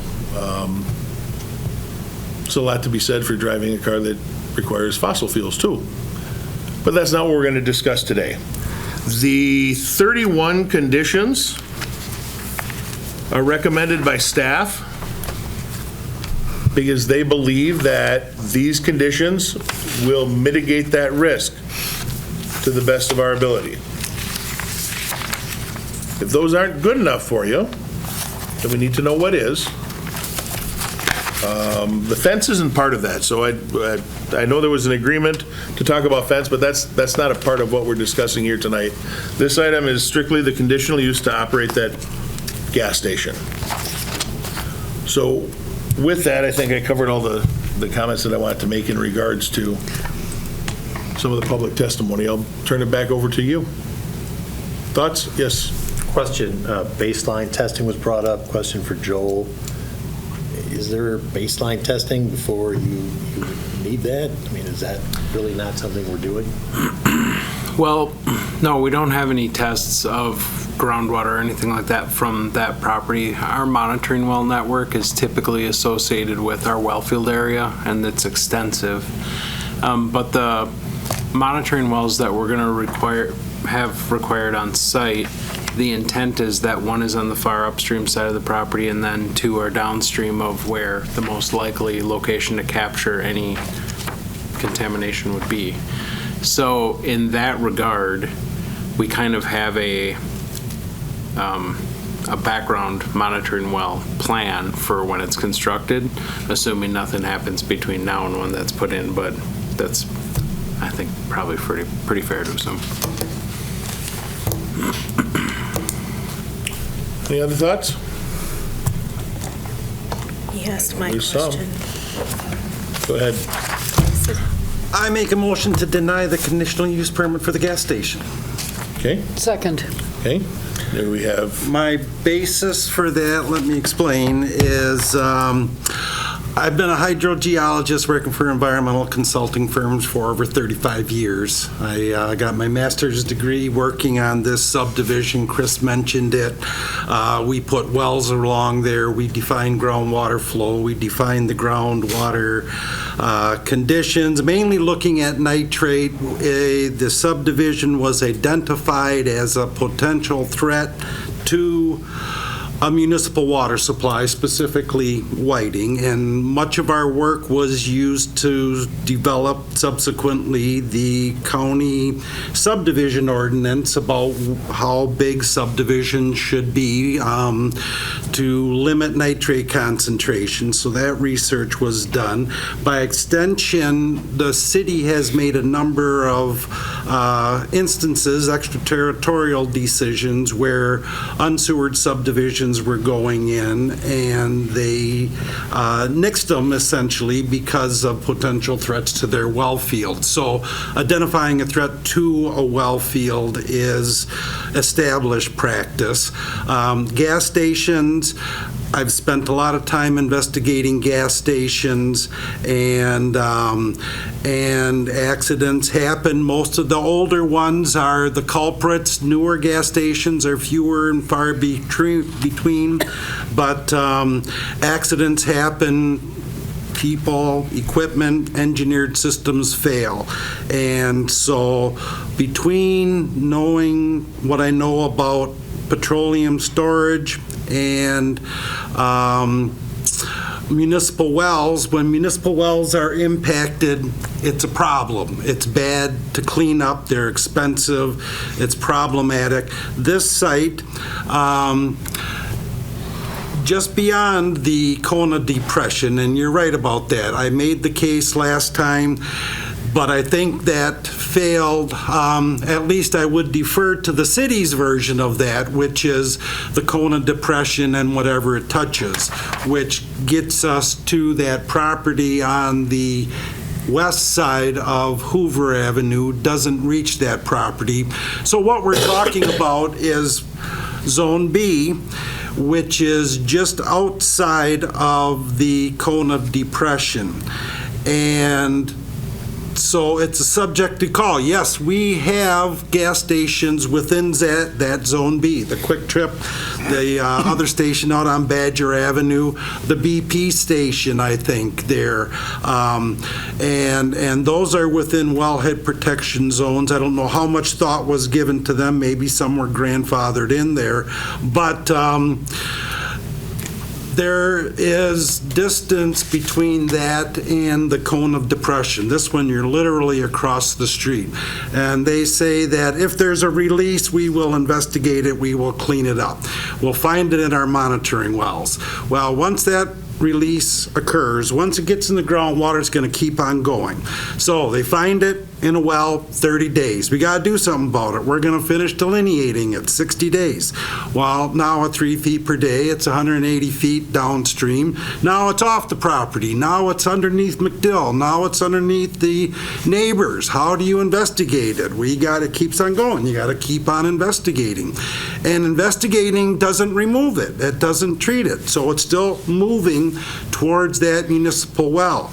This site is located directly up gradient, and we don't know specific flow paths, but close enough to directly up gradient that even if they shut down the well, that water is still going to be moving towards that municipal well. If it's on the edge of the Kona Depressions, other ways you can shut down the well, it's not going to it. This site, it's going directly towards it. And so from those aspects, you're not going to catch up to that plume before it reaches the well. It's going to keep on going. How long is it going to take you to finish additional investigations? To install extraction well, a plume control well, that's going to prevent that plume from reaching the well. You got to get onto the neighboring properties. That's where the idea of having these access agreements in place is entirely valid, because you don't got time to do it, negotiate it once it's in the groundwater and going with the flow. So that would be a condition that could be added. But I go back to the point that, just again, my experience, my background just tells me putting a gas station immediately outside and immediately up gradient of a Kona Depression of a municipal well is just a bad idea. And that in and of itself defies standard one about public health and welfare. So, but that's me, take it for what it's worth, that's a subjective call. I will say that based on my experience, my expertise, a lot of the scientific materials that were being distributed, groundwater flow velocities, how things behave, I think those are valid. So those could get added to the record if if they're looking for hard and fast evidence. So But on the flip side, I've been a planning commissioner for 7 years now, and I didn't know anything starting. I've subsequently learned about it. Conditional use permits, yes, theoretically they can be denied, but my kind of understanding is that you can keep on putting conditions on a conditional use, and as long as they agree to the conditions, then you got to approve the conditional use permit. So going back to those other gas stations, conditions may not have been approved at the time, but in those instances, I would argue those instances with 3, 4, 5 years of flow time to a municipal well, wells that are installed in Zone C is what? 5 to 20-year flow time in Zone B, which I think this one is, and it's just on the edge. I guess a bit over a year to less than 5 years. We put some in Zone B at the far edge of the wellhead protection district B. You can make the case, okay, we got time to investigate and remediate and do something with that. I think if it's right on the edge of the Kona Depression, you don't have that amount of time to react and clean up before it gets to the municipal well. And again, you can shut down the well, you can get different water supplies. There are ways to deal with it so people aren't drinking benzene.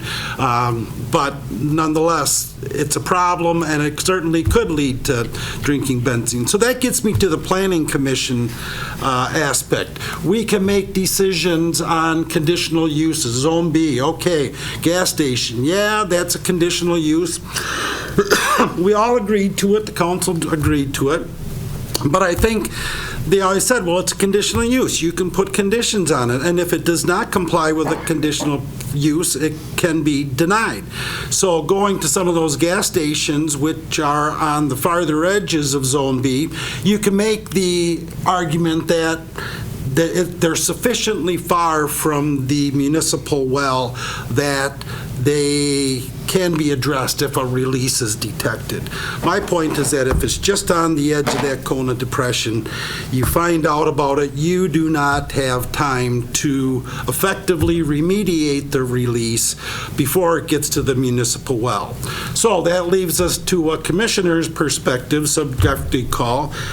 If, as I believe, a gas station immediately adjacent, but in Zone B of a municipal wellhead is unacceptable, and these stations that have been approved, 3 to 5 years flow time, that kind of sets up the parameters. And then it's a subjective call where in that distance does it become acceptable or unacceptable. But I go back to the case that immediately up gradient and outside of the Kona Depression does not allow sufficient time to investigate and remediate, and therefore it doesn't meet standard 1, and hence I recommended denial of the conditional use permit. Thank you. Thank you. Alderperson Nebo. I'd like to thank all the citizens who sent emails and who have come tonight and other nights to make your concerns known. It is truly democracy in action. I'd like to relay a couple passages from Part 4 of Aldo Leopold's Assam County Almanac entitled The Land Ethic. I quote, "The land ethic simply enlarges the boundaries of the community to include soils, waters, plants and animals, or collectively the land," unquote. Further on in Part 4, Leopold wrote, quote, "Quit thinking about decent land use as solely an economic problem. Examine each question in terms of what is ethically and aesthetically, as well as what is economically expedient. A thing is right when it tends to preserve the integrity, stability, and beauty of the biotic community. It is wrong when it tends otherwise," unquote.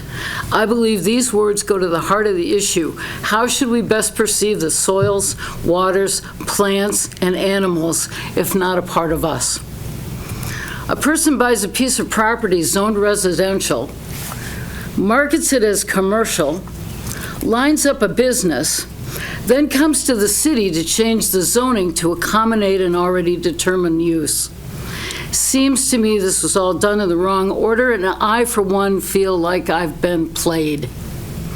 I do not believe denial of this conditional use permit will create an economic hardship for the property owner. It's a great location for any number of establishments that will pose a much smaller risk to the environment than a gas station. Last month, I likened this project to playing Russian roulette. The property is the weapon, the gas station is the bullet, and the Whiting Wellhead Protection District and the Village Green neighbors are the heads the chambered bullet is aiming at. It's only a matter of time and ill luck until the bullet lands in the wrong chamber and something very bad happens. No technology is 100% safe. The city routinely exercises its extraterritorial jurisdiction to prevent incompatible uses in our wellhead protection areas. We do not allow a neighboring town or village to build whatever they please in our primary wellhead zones. So how can we justify doing this to the village of Whiting and likely city residents too? I do not believe this proposed development satisfies standards of review number 1, which states the establishment, maintenance, or operation of the use will not be detrimental to the health, safety, morals, comfort, or general welfare.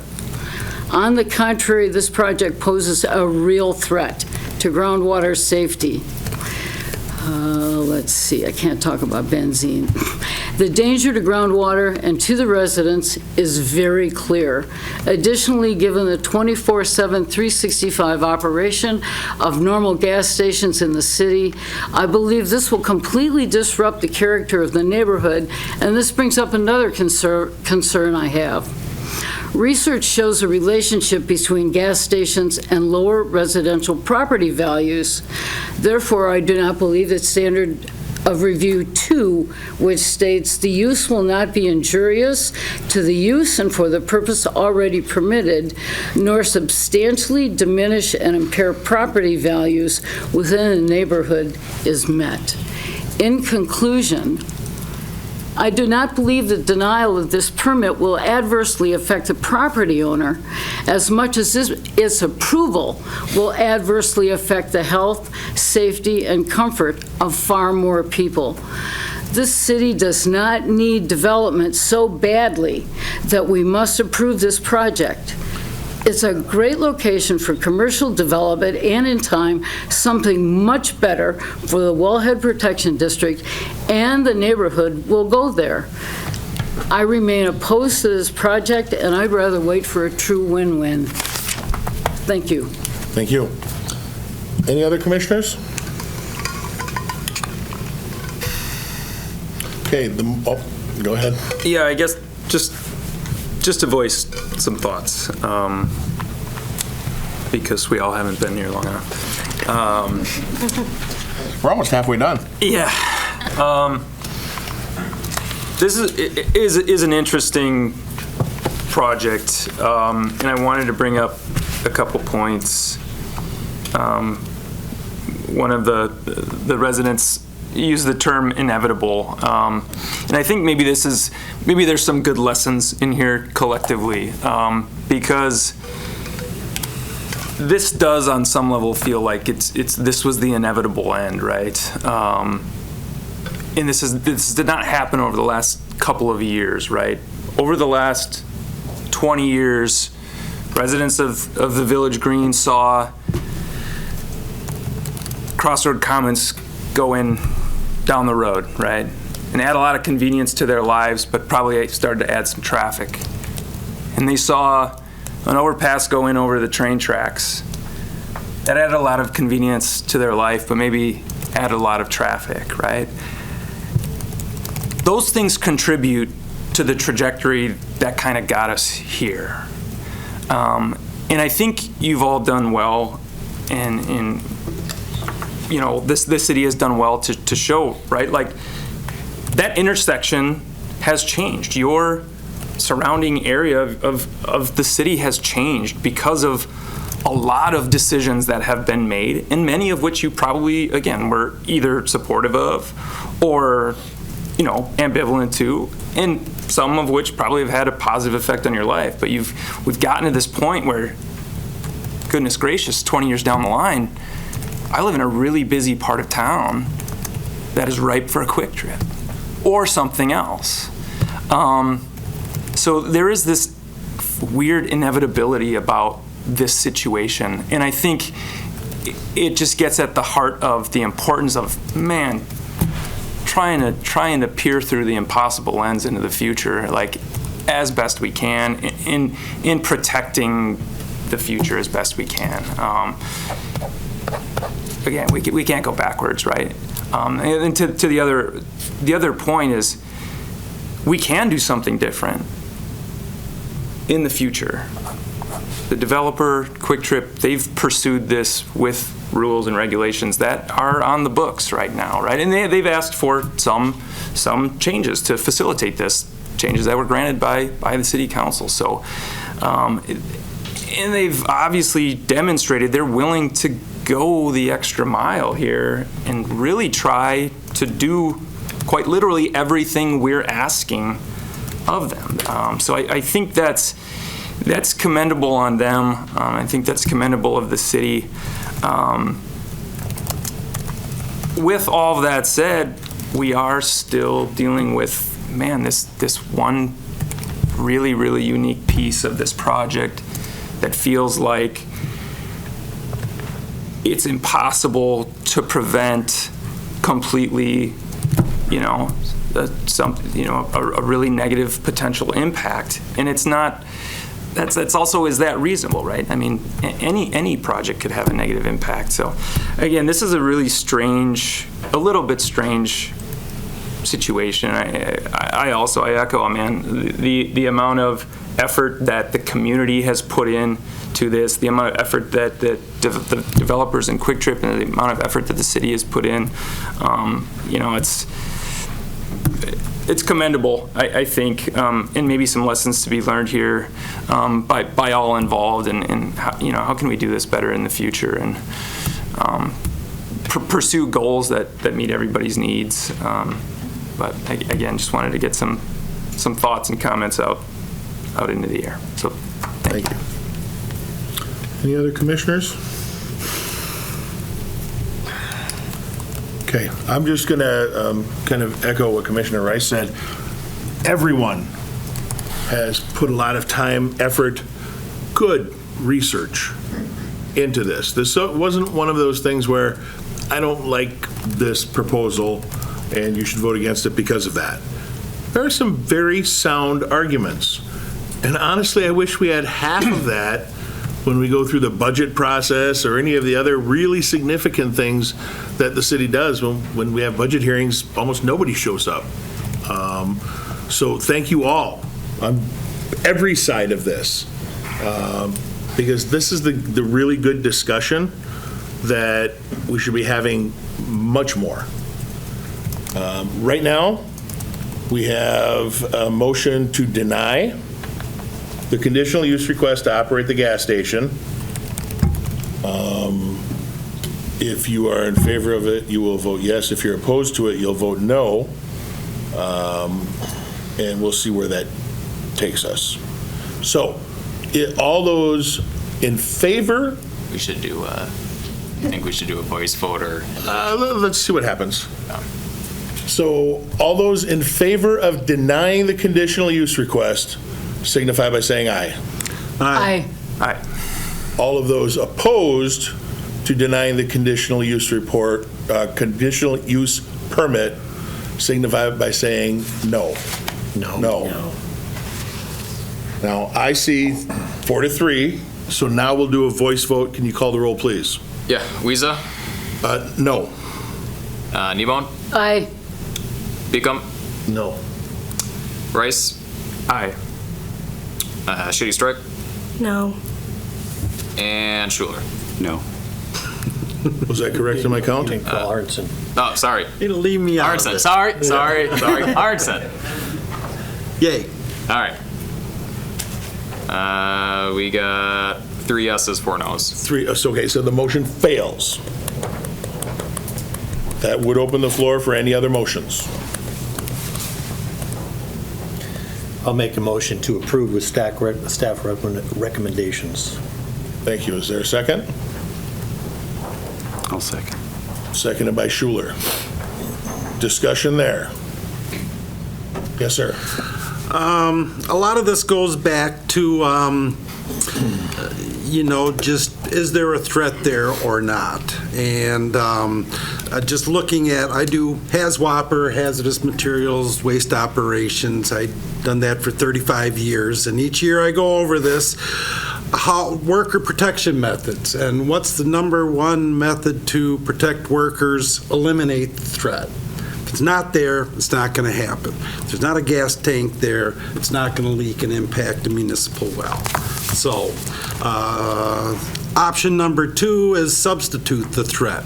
I don't know if that's really an option. You could maybe do compressed natural gas and do propane and do electric for fuel replacement at the facility. But that would be less of a threat to the municipal well. Engineering controls is the 3rd standard, and so that's getting on down the list. It's ahead of administrative and personal protective equipment. So we're relying on the 3rd step down to protect the drinking water quality of a municipality. That's farther than I think we need to go.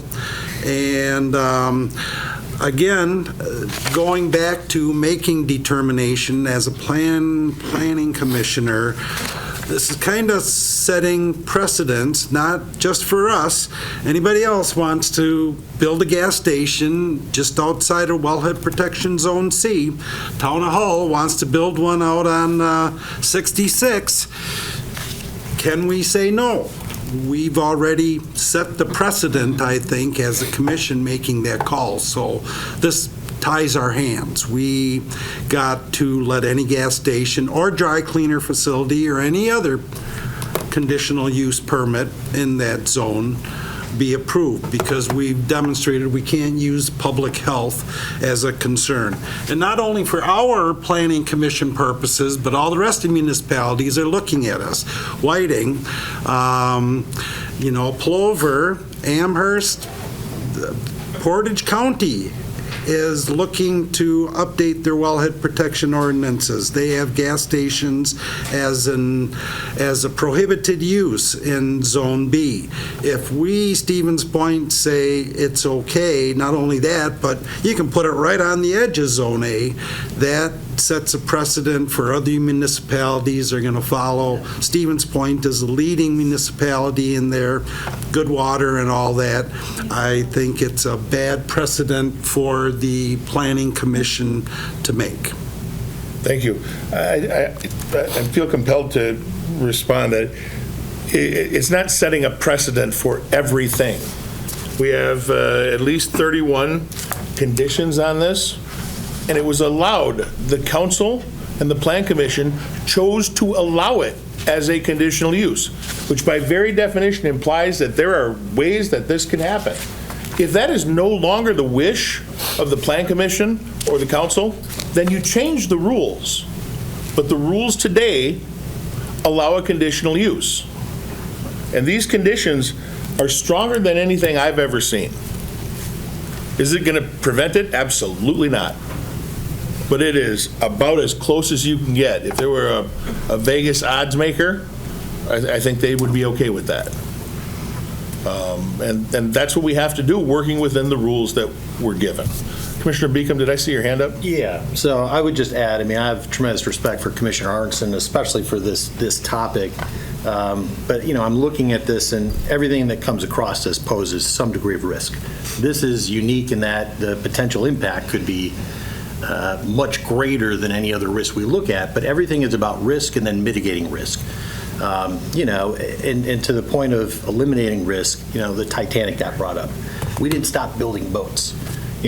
We just decided we were going to make better boats. And so in this case, I think the response to the risk we have, which is considerable potential risk, is a set of recommendations that the applicant has agreed to do.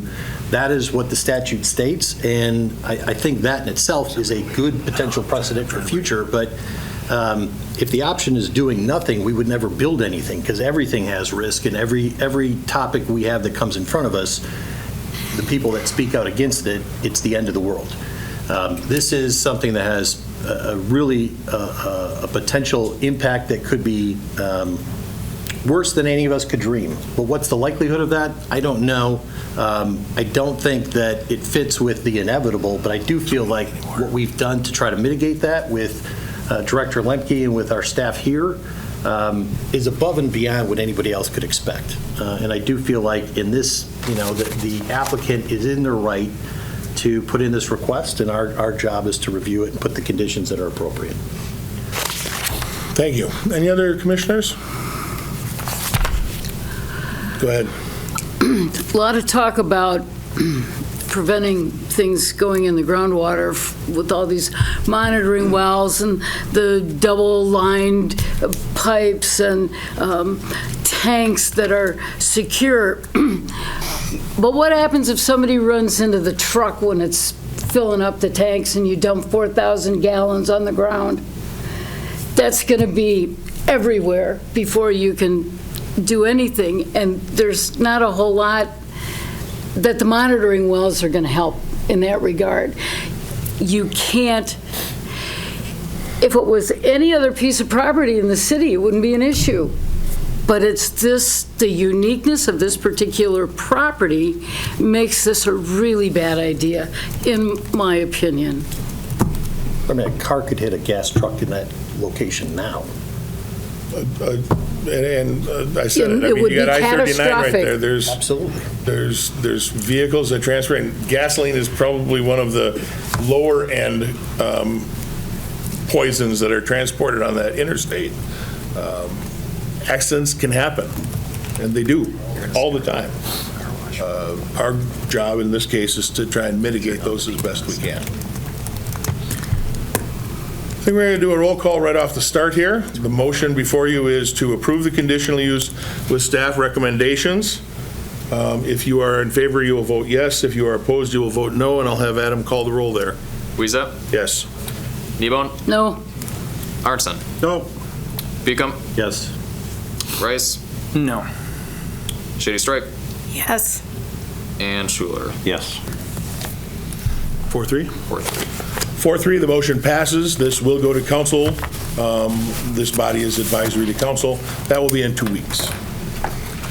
Item number 7 is a public hearing and subsequent action on a request from Trent Kastenschmidt, representing Kwik Trip, for a conditional use permit to operate a car wash on the properties located at 3383 Hoover Road and 5278 County Road Double H, consistent with Chapter 23.02, Sub 2, Sub D, Sub 3, Sub K.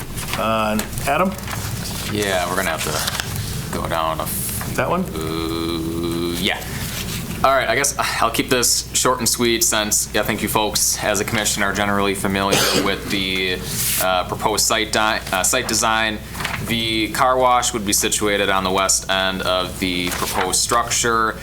The intention as far as the traffic queuing is that you can kind of see where the vehicles are queued. They would be entering from the north heading south. So the blowers, the louder portion, the portion of the car wash facility that would generate noise, would be situated closest to County Road HH. That was designed intentionally as a way to try to have that be as separated, separated as far as you can from those single-family residences to the north and to the east. As far as the conditions, you can see them, the two of them on the right-hand side of the screen. What I will note is, you might recall, for condition number 1 last month, there was the condition saying that the car wash shall not be in operation during the hours of 10 p.m. to 6 a.m. daily.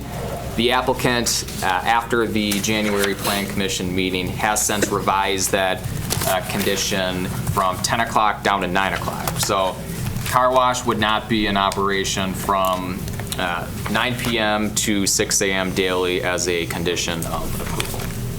So staff's recommendation is to approve, and happy to take any questions.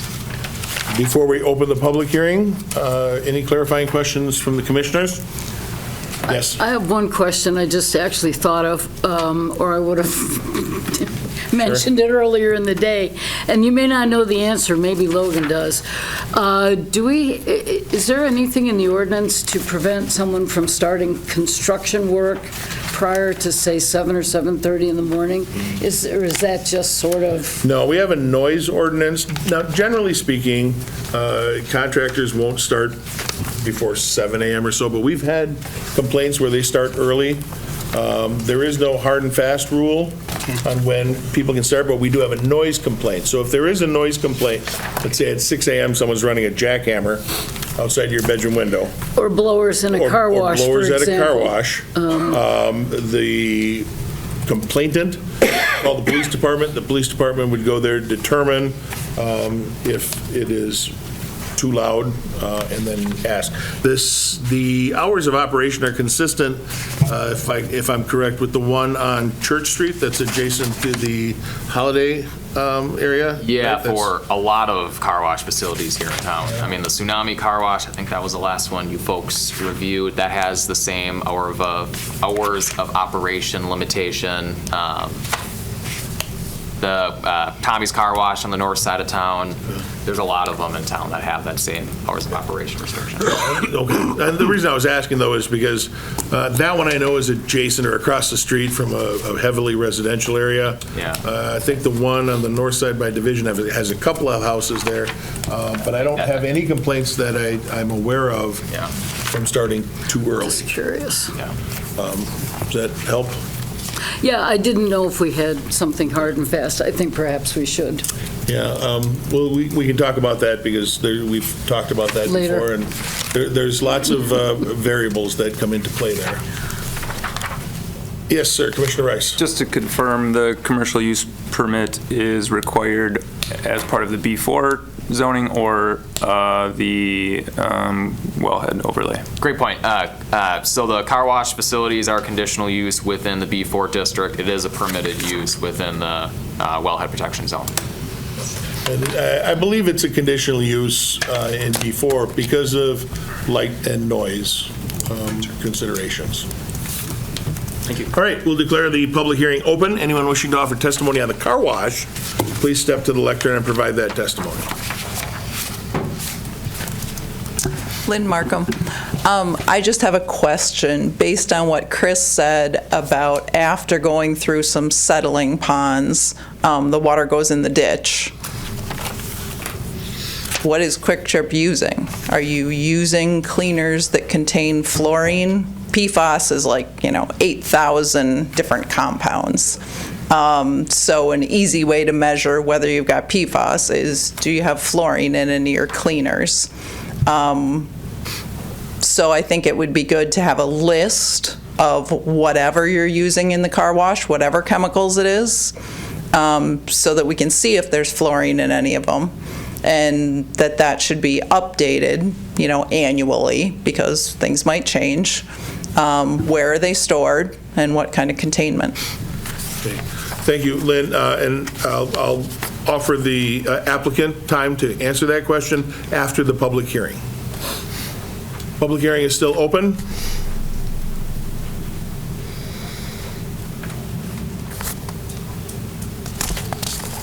Chris Mechnick, along the lines of what Lynn just said, in 2012, when the Kwik Trip was built on Old Highway 18, there were a list of conditions that were added to the conditional use permit, one of which was that the city reserves the right to establish new conditions. This is so tiny. Your phone needs to be bigger. Darn it, now it disappeared. Does anybody have that on paper? I think I can paraphrase what you're asking, and because we've talked about that. Did you? It was basically a condition that said we can add new conditions if things change at any point. Yes. Technology advances or things like that. It was a condition that allowed to place future conditions on it, which I don't think is appropriate at all. And I think we were incorrect in adding that as a condition. It's like saying, yes, you can live in your house, but at some point, I might change that. So I don't know that it's appropriate to have a condition that allows you to add future conditions without having any idea what they could be or when they could be. So I would not be in favor of adding that condition ever again. Okay, well, I guess the rest of the Plan Commission can consider that that was what you did in 2012, and that there could be things in the future that could improve reduce the risk. And so I offer that as a suggestion. Thank you. And that's absolutely correct. You don't have to listen to me. Did I say that? No, I did. But I also said 5 or 10 minutes, so you can't trust me at all. Lynn, go ahead.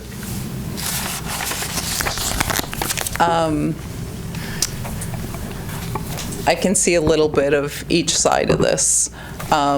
I think when a permit has been granted to build a building, whether it's a home or gas station or whatever, you're not later then going to say, oops, sorry, no, you can't have that. You can't change that kind of a condition.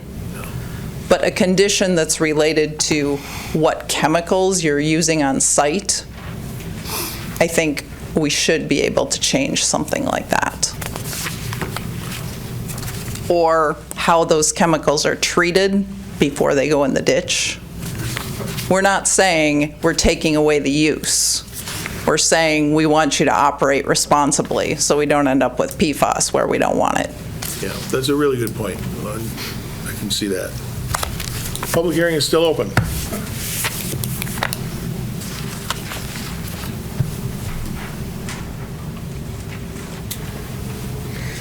So speaking on what they just both brought up, the condition to add future conditions.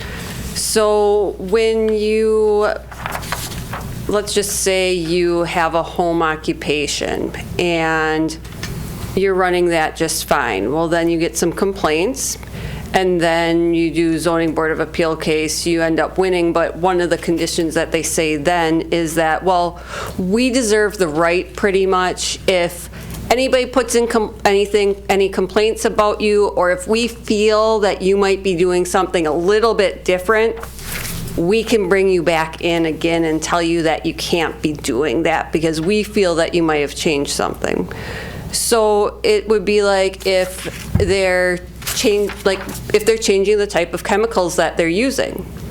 Like if we have a list to start out and then suddenly something else is being used because maybe it's a lot less expensive, but it could do a lot more damage, should we be able to make sure that the least amount of damage or the least likelihood of damage should be something that we consider and then put that in there? Just like if maybe different types of monitoring, anything like that. Like that condition to add future conditions, I see how it would really, really, really annoy me if I was Kwik Trip, but also we have the safety of our neighbors to consider here and our citizens. Public hearing is still open. Elizabeth Trebetowski, something also that's very important to consider is that the research and the knowledge on PFAS is very, very new. The EPA standard was just made in, was it November 2024? It's very recent. We don't have a lot of history and background on this. We are just figuring this out. So standards that seem like they'll protect us now don't protect us from these things that we are just now starting to understand. So this adding conditions in the future, I think that applies to that. Like there are things we don't know that we don't know right now about PFAS and about what it can do to harm our community. We can't plan for that because it is so new what they are doing with it. So that's where we are with that. We can't plan for things if the research is so new. It's important to consider that. Thank you. Public hearing is still open.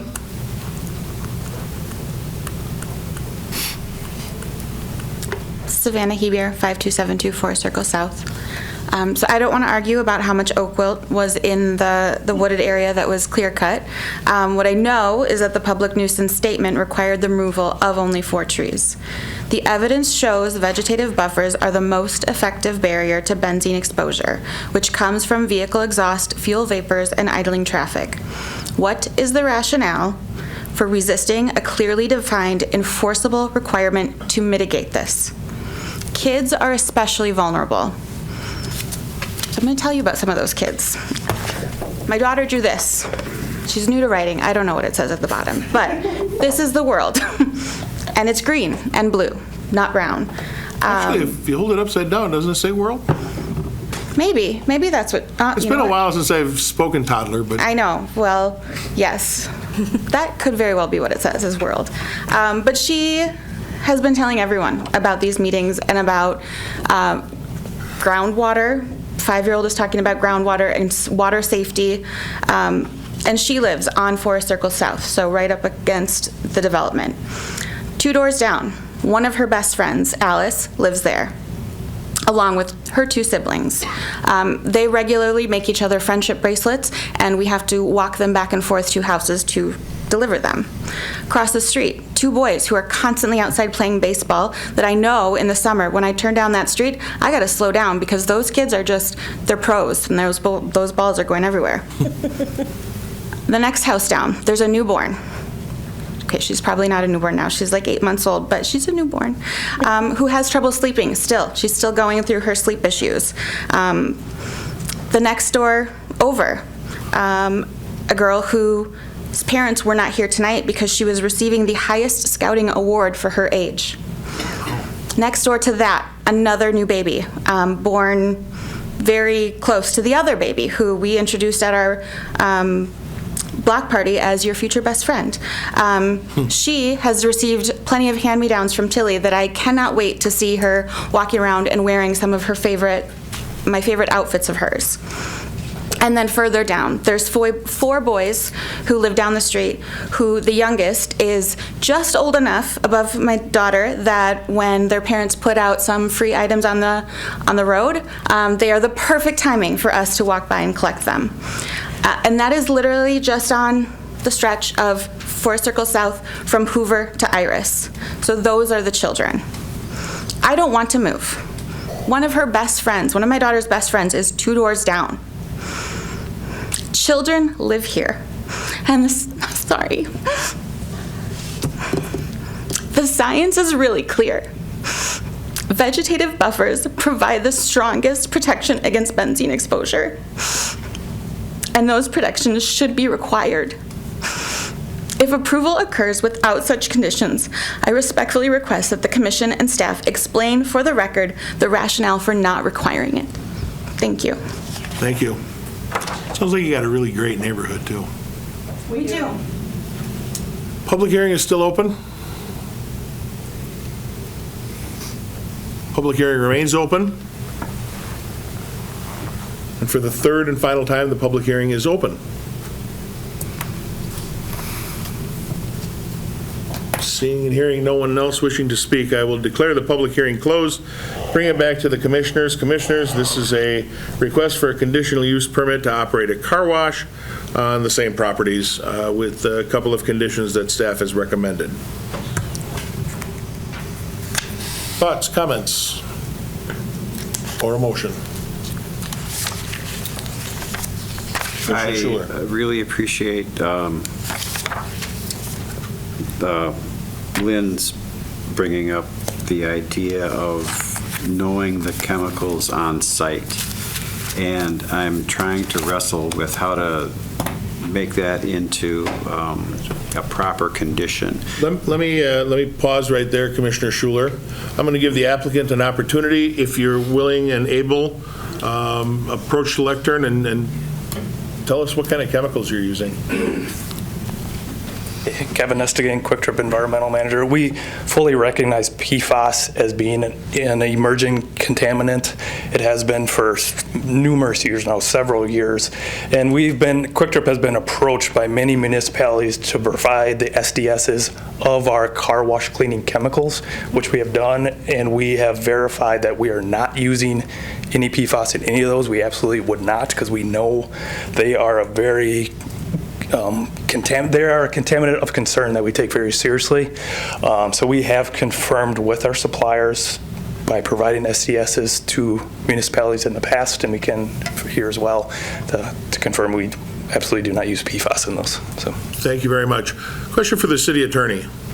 I would like to put a condition on there that the applicant supply us with the material data safety sheets for all the chemicals that they're using in the car wash, and if it ever changes, to supply those to the city as well. Is that appropriate?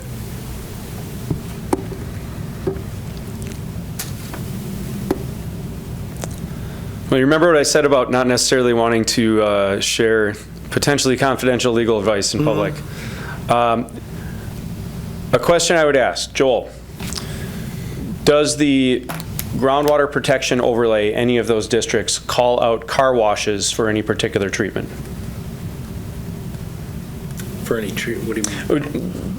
I don't mean treatment like treat this substance with some sort of process. I mean, is there any sort of reference to car washes of any kind in the groundwater protection district overlays? Not in B or C, is it in A?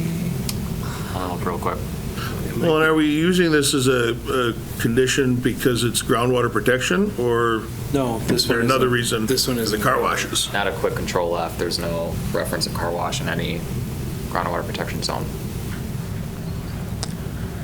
Well, I guess what I'm getting at here is, why is a car wash a conditional use in this district? What harm is that to prevent against? B4. Yeah, right. It was because of the B4 zoning, and like I said, I think it was most likely because of the noise and the lighting. But certainly chemicals used could be a concern. That's just my opinion. So I think I understand where you're coming from. And I'm not going to add it as a condition, but I will take you up on your offer of supplying those material data safety sheets to the city if you can get those to Adam's office. We'd appreciate that. May I ask a question? Sure. Come on up. Pete, Jeff, did that help answer what I think your question was going to be? I think you did. My question is simply, would Kwik Trip agree to a condition that says you won't use fluorine-based chemicals at your site? Essentially, you won't use PFAS at your site. And the question is out there. You have no obligation to answer. If you want to respond later, you can certainly do that. That you are under no obligation whatsoever to respond to that. Commissioners, any other thoughts or questions? Rather than put the awkward silence out there while they talk about it. Sure, yeah. I guess just to, again, voice some thoughts a little bit. Again, a little bit of a unique situation as it relates to screening, vegetation, because right, this is a larger parcel owned by a single developer being subdivided, a portion of it, right, that we're considering. So again, going back to the Tsunami Express reference, where we had a car wash abutting some residential neighborhood, but literally abutting, and we were requiring some additional fencing and screening. Yeah, just a little bit unusual here because of the additional parcel between, I think, wanting to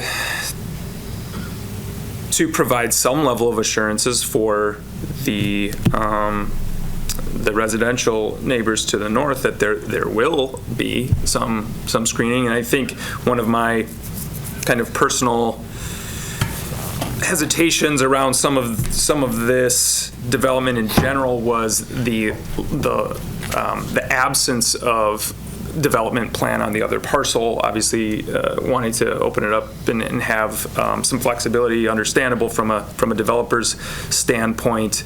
But it's hard for us to think about what's the long-term of impact of the gas station development, not knowing what's going in between there, right? We know there's 300 meters, and we know it used to be trees. We know it's not trees anymore, but we also know it's going to likely be something else. In what's appropriate right now to provide for conditions in lieu of there being physical structures in between this and that. One, it's certainly nice to hear that the developers reached out to the neighborhood some and worked with them and offered to do some fencing, and that's right, doesn't mitigate some of the environmental concerns. And again, an 8-foot fence is different than a 2 or 3-story apartment building or something like that, or townhomes or single-family homes. So I don't know if city staff has any thoughts or suggestions on conditions that would be kind of short-term or intermediary, or that would put some sort of time constraint on development of the adjacent properties as it relates to buffering the neighborhood from this use. Before we go too far there, I'm going to put this out there because there was an email I got that Mr. Baton, I think, or someone on your team, had some neighborhood meetings, and you came to the conclusion that was agreeable to most people that was an 8-foot cedar fence. I'm going to ask you and then wait with an awkward silence for you to respond. When are you going to install that 8-foot fence? And where will that fence be? And I need you to come to the lectern. You or anybody on your team who wants to answer that, or not. You're not obligated to answer it. I hope you do. Yeah, I think it's fair. I think there's been some, miscommunication on timelines and when the trees came down and all that stuff. So my name is Victor Baton, Source Commercial Real Estate. I own the property, the 18 acres. So the timeline was, there was oak wilt, and Stacy even said it. It was more than 4 trees. It was literally the entire northeast side of the property. Those trees were going to fall on houses, the power lines, everything. We could talk about that. We can go through it. We were cited by the Parks and Rec Department, and if they didn't come down, we would be fined as of a few days ago, January 31st. So we took them down. Find a logging company that will mobilize the machinery to do everything was impossible. We did. It came down, and yes, I heard the plan council loud and clear when we went through the rezoning to work with my neighbors. I did 3 individual trips to come and knock on the doors of every single household up and down that street that abuts my property. No one is here today except for Stacy. I stopped at everybody's house. I talked to all but I believe 1, maybe 2. I had 10 people vote on what type of fence they would like. I took out the no fence option and the chain link fence option. I got rid of the 6-foot fence option and only left an 8 because that was what the majority want. I really thought we were going to be going with the most expensive option, which was the plastic, composite type fencing. Vinyl, there we go. I was prepared to pay for it and go through, and I actually found out some neighbors actually want to do the sides of their homes too. One of the neighbors put an eloquent speech together and said, this is the neighborhood, we'd like to see a cedar fence, and we got a 3rd bid on a cedar fence. We're going with the local company, and it sounds like a couple of neighbors are going to finish off their lots too with the same company. I didn't have to do it. I chose to do it. The timing on the fence going up is right at the same time we're going to be doing the public road in the spring. So we have ordered the fence. Where? Sorry, I apologize. So we have coordinated with WPS because some of the neighbors wanted the overline power to go underground. I got an email back from them. There's no plans to put it underground. It would be a cost to the neighbors. I don't want to do that to them. So we're going to go about 5 feet off of the fence line, which will work well for a few of the neighbors that actually have property on my property that they don't have to move and everything. Am I going to maintain it on the other side of the fence? I mean, the goal would be that they would cut the lawn and clean it up to what the fence is and everything. They're getting a little extra sliver at no cost to them for their yard. Whether they can build on it, no, they can't build on it. But the reality is it's going to be 5 feet off the property line on this side of the power line, so that way there will be access to get to those power lines. And is that along the entire perimeter of the property? Yeah, all 1,800 and some square feet. Thank you. That satisfies my question. Yep. Absolutely, Lynn.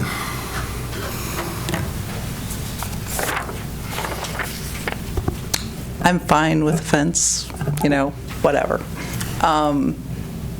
And I don't believe that a fence or a line of buildings that might be built there, 5 years from now, maybe 3 years from now, but not right away probably, because they haven't come in for any permits, is going to deal with benzene in the air.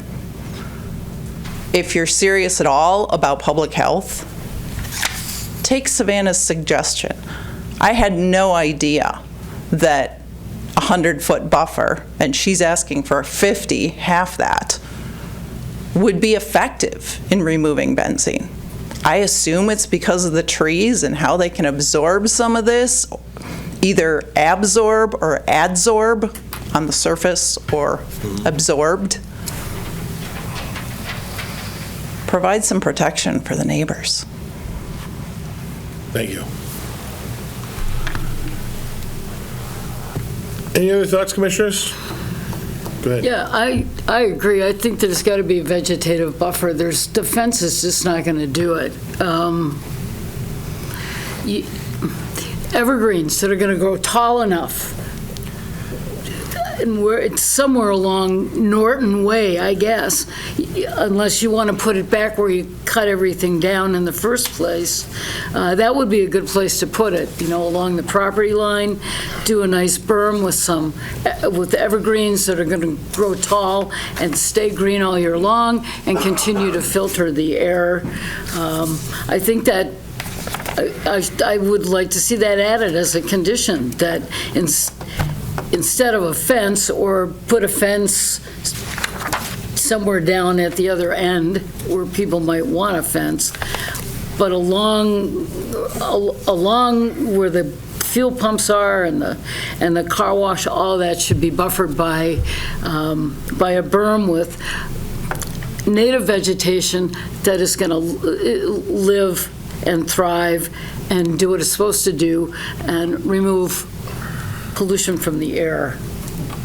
So I would like to see that added in, that it would be more than just a fence, that it should be an evergreen buffer. So to be clear, Alderperson, the fence isn't part of a condition for the car wash. That was a voluntary thing along the north and east property lines, which aren't subject to this particular development. If you want some buffer on this particular development, that would be on the what was defined as Lot 1. Okay. You're not going to get close to 50 feet, though. Then we'll put it on Lot 1. Put it right on the edge. If I may add. Put it on Lot 1. Go ahead. An important consideration for any landscaping plan that is submitted is making sure that you're not going to pose issues with traffic circulation within the site, i.e. visibility. And that would be a concern of mine, depending on the placement of any vegetative material, given you have the shared driveway along the proposed lot line of Lot 1 and Lot 2. That's a consideration. I don't know. By all means, let's protect the drivers. By all means, let's protect the drivers. Let's not care about the people that are living there 24/7, 365. Alderperson, I don't want to get into an argument with the staff. State your case, please. Okay. I have been granted, if one wants to call this a grant, a disability rating from the Veterans Administration for toxic exposure to gasoline. And I've been taking meds for years as a result. Thank God it's not cancer, but it affects my life every single day. Primarily what I can eat. Anyway, anything we can do to protect the health of our citizens is incumbent upon us to do. A vegetative buffer works far better than a fence. I think this property needs to have that. If this isn't the right place to do it, I'll do it at the council meeting when this comes back up. Maybe I missed my opportunity, but I think there should be a vegetative buffer on this property to protect the residents, to protect the citizens, the taxpayers. Marion, I didn't mean to imply that you missed an opportunity. I was stating that it's two different things. The fence that the developer has agreed to put up is on a different parcel. And that's fine. Not related at all to this. And I'm saying that this development, we need to protect the residents from the potential hazards that this particular development poses. And in order to do the right thing, we should have a vegetative buffer, not a fence. The difference on the Highway 10 one. There is no fence proposed here. Okay, so whatever fence he's going to build is not going to be an adequate buffer. Whether it gets built or not, who knows? There's an agreement, it's not part of this. So I don't care about a fence. I would like to see a vegetative buffer along this property. Along the north side of the property line. Probably behind whatever is going to go on the other half of the lot. We don't have that ability. Okay, well then That's let's. what I'm saying. Then It has to be on this property. Then it has to be, let's put it on that property then. Okay, Let's so- run a vegetative buffer all along the, what is that, the north and east sides? Mm-hmm. I think that would be, I think that's the way we should go. Okay, and when you say vegetative buffer, can you give me a better idea of what you mean? Something like spruce or pine. I think Lynn might be able. If I may add, Mayor? Go ahead. Page 149 of the packet is a detailed description of the proposed street landscaping plan. You can see right north of the biobasin proposed, that would be between the entrance point of the car wash and the south end of the right-of-way. You can see trees being proposed there. You have some, I'm not going to say the scientific name because Lord have mercy, I wouldn't be able to say it, but you have trees located on within the street right away as proposed to act as that vegetative buffer. I can pull up the landscaping plan in a hot minute for. I'm finding it for right yeah, now. it's real small print. I know, so. it's super small. Like, 149. Here you go. Which page? 149. It's really small. Yeah, it is. Like, nobody Okay. normal can read that. So, what do we got here? Hang on one second, Lynn. I don't see what, So this is the road. yeah, I know, I'm looking for the names of the trees. Okay, these are all deciduous trees, so they're all going to drop their leaves in the fall. I would like to see a coniferous buffer, we'll put it that way, that will grow taller than 2 or 3 feet, that will provide a row of continuous protection from particulates and vapors. So everywhere they're proposing deciduous trees, you can leave some of, you can certainly have some, I mean, there's a nice maple tree, would be nice for fall color. Okay. But in order to protect this neighborhood, I think that all needs to be coniferous trees. Okay. Lynn, come on up. We'll get there. My understanding is Victor owns the 18-acre parcel right now. Yes, but It's- they are separate lots.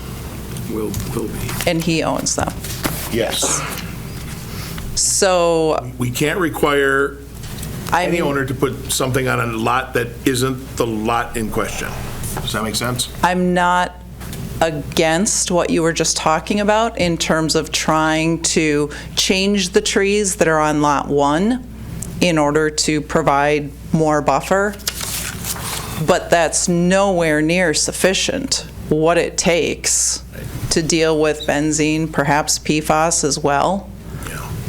So I would suggest that we ask Victor if he is willing to put a buffer that's at least 50 feet wide.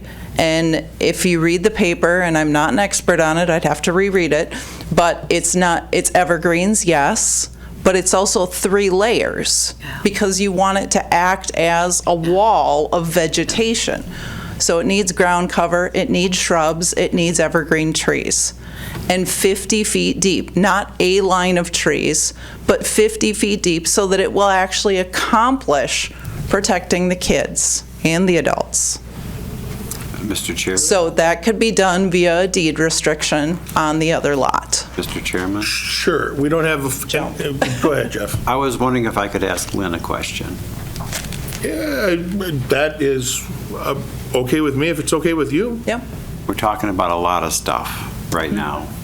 Just a complete, just jump bag of stuff, whatever the word, grab bag, whatever it's going to be. What type of height are we talking to be an effective buffer for benzene? Right. I mean, part of the buffer, when Adam mentions buffer, he's talking about an aesthetic buffer that's required for walking across parking lots, which is a standard bit of parking lot landscaping. Right. And now we're talking about a buffer that is intended through some massing to try to mitigate airborne pollutants. And I'm just trying to get a feel for how tall that's supposed to be abstractly to be effective. Right. Do you have Then I have numbers, a question Savannah? too, because I thought the benzene was related to the gas fumes. This is a car wash we're talking about. There's also benzene from cars. Like the cars in your driveway? All the time. And the cars Well, that whenever drive down they're the running. road. It's also the opportunity for the neighbors to get a buffer. I mean, in all fairness, that could be applied to any drive-through restaurant type. There's a lot of land uses where that's road for that matter.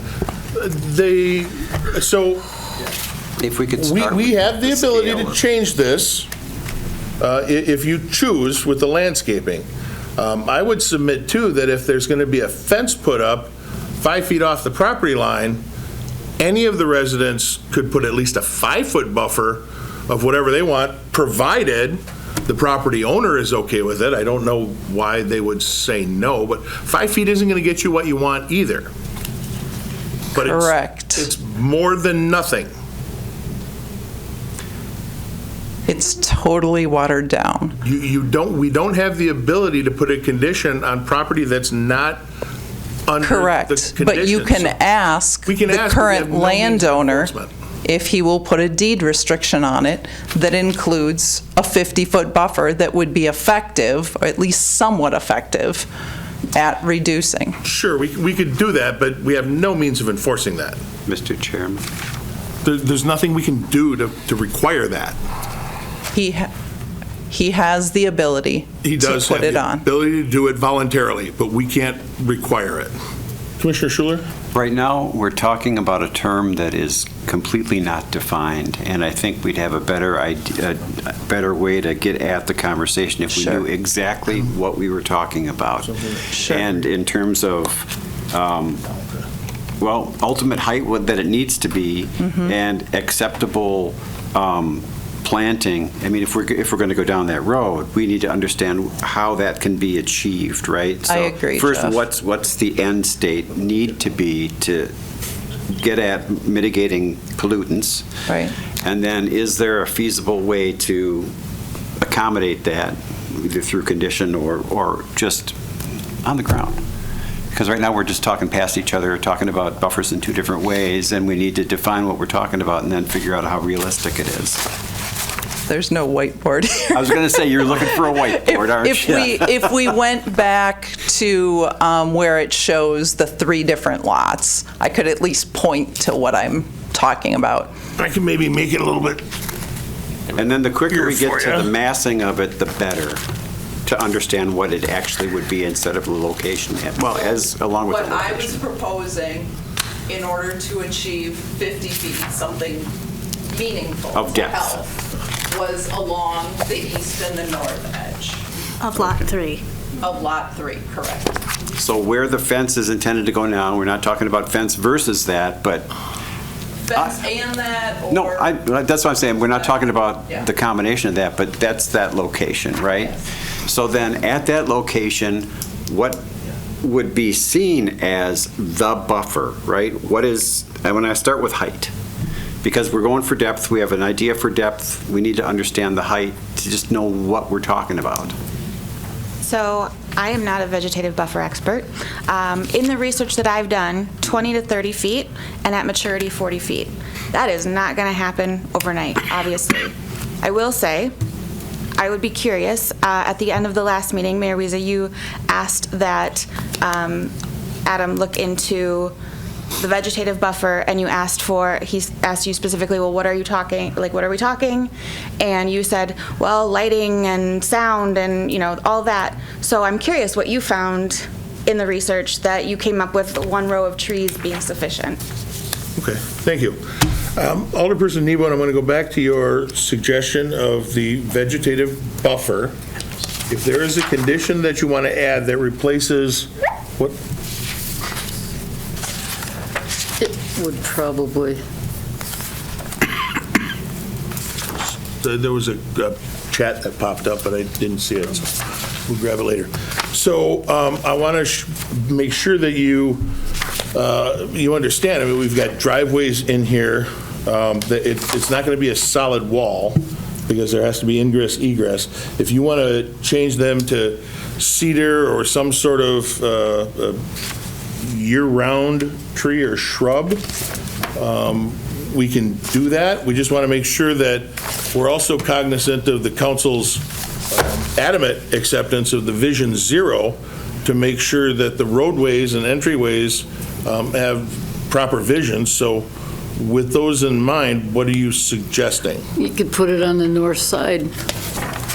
Because the road's coming in from Hoover, this way, and then into the property. Right. So Yeah, you buffer it on the north and the east. So based on this, the landscaping plan that exists, what are you asking for? A dense canopy, let's see, we'll put it this way. A combination of hedges and trees that will provide the best barrier. General urban air quality trees should be 10 to 20 meters, about 30 feet. Okay. But those, It has 20 to 30 feet is going to interfere with the Vision Zero. Ingress and egress, you've got cars moving in. How is a 20-foot tree going to interfere with, if it's on the north side of the road? We've got trees all along the streets. But on the north side of the road is not the property in question.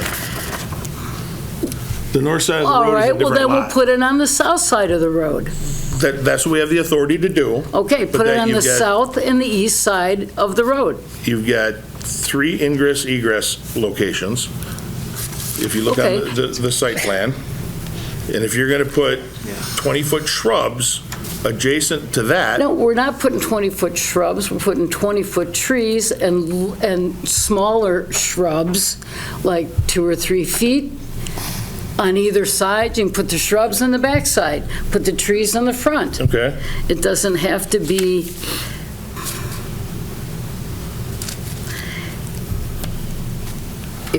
Mayor? I don't see how putting trees along a roadway are going to create a vision problem. We have them all through the city. So there's trees all along the roadways. And the vision triangles that are in our ordinances require visibility for those This intersections. is just an access road to Sure. get into this property. Pardon me.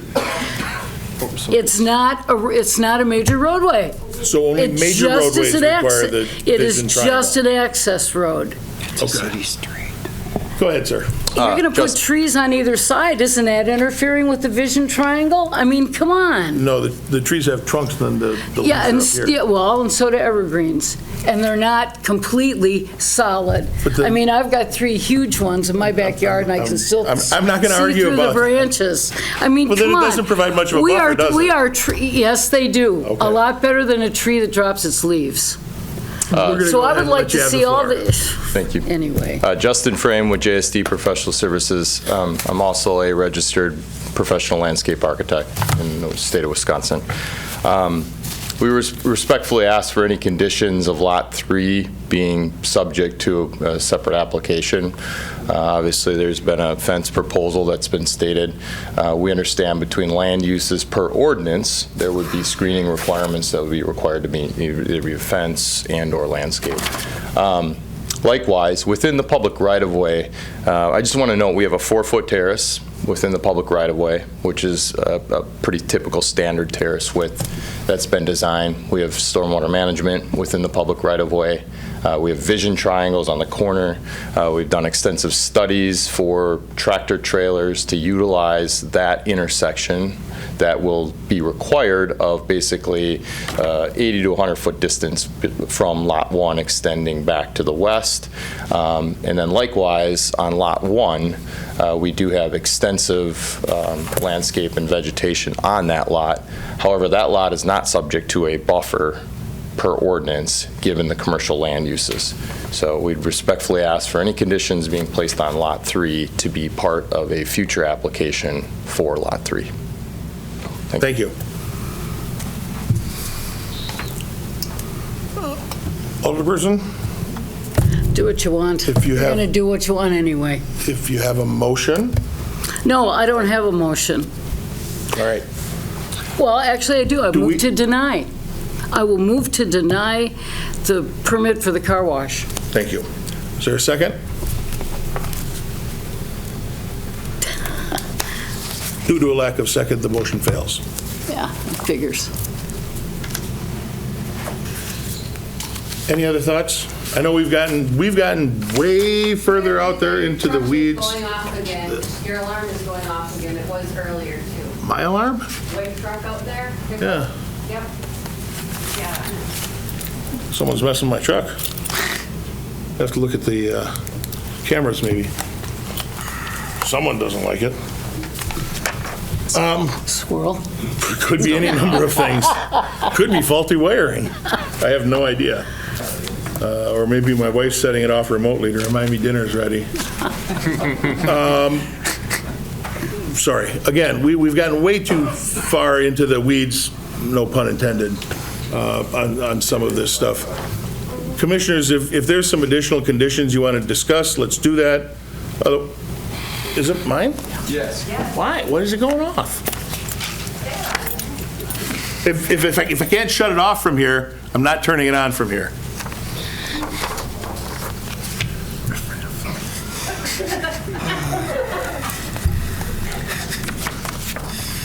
Need a ride home? I might. Anybody got tire patches? And I don't know. I have no idea. Did it go off? Yeah. I turned off? Yeah. Okay, I'm going to leave it right there. Commissioners? What are your wishes? All right, I'm just going to tell you what. I'm going to move approval with staff conditions. Is there a second to that? Second. Seconded by Rice. Discussion on that.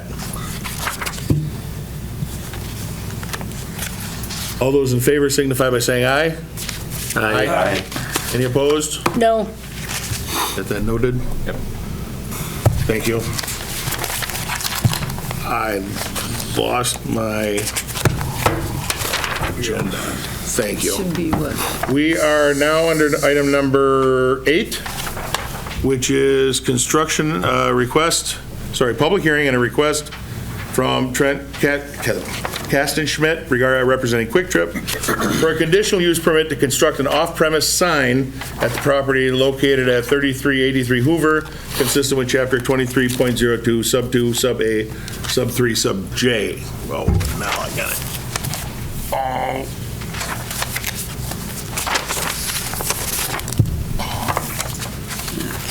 There. Adam. All right, so request before you would be for two different off-premise signs, one on the proposed Lot 1, the other on the proposed Lot 2.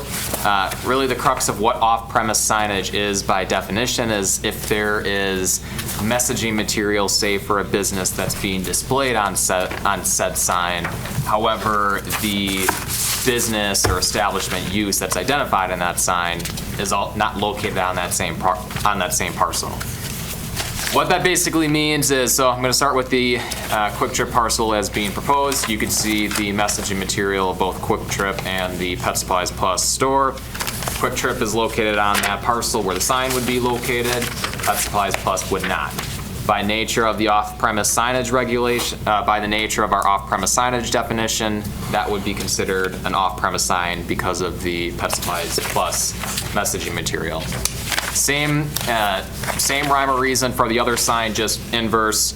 On the other sign, proposed Lot 2, Pet Supplies Plus would be located on that parcel. However, Kwik Trip would not.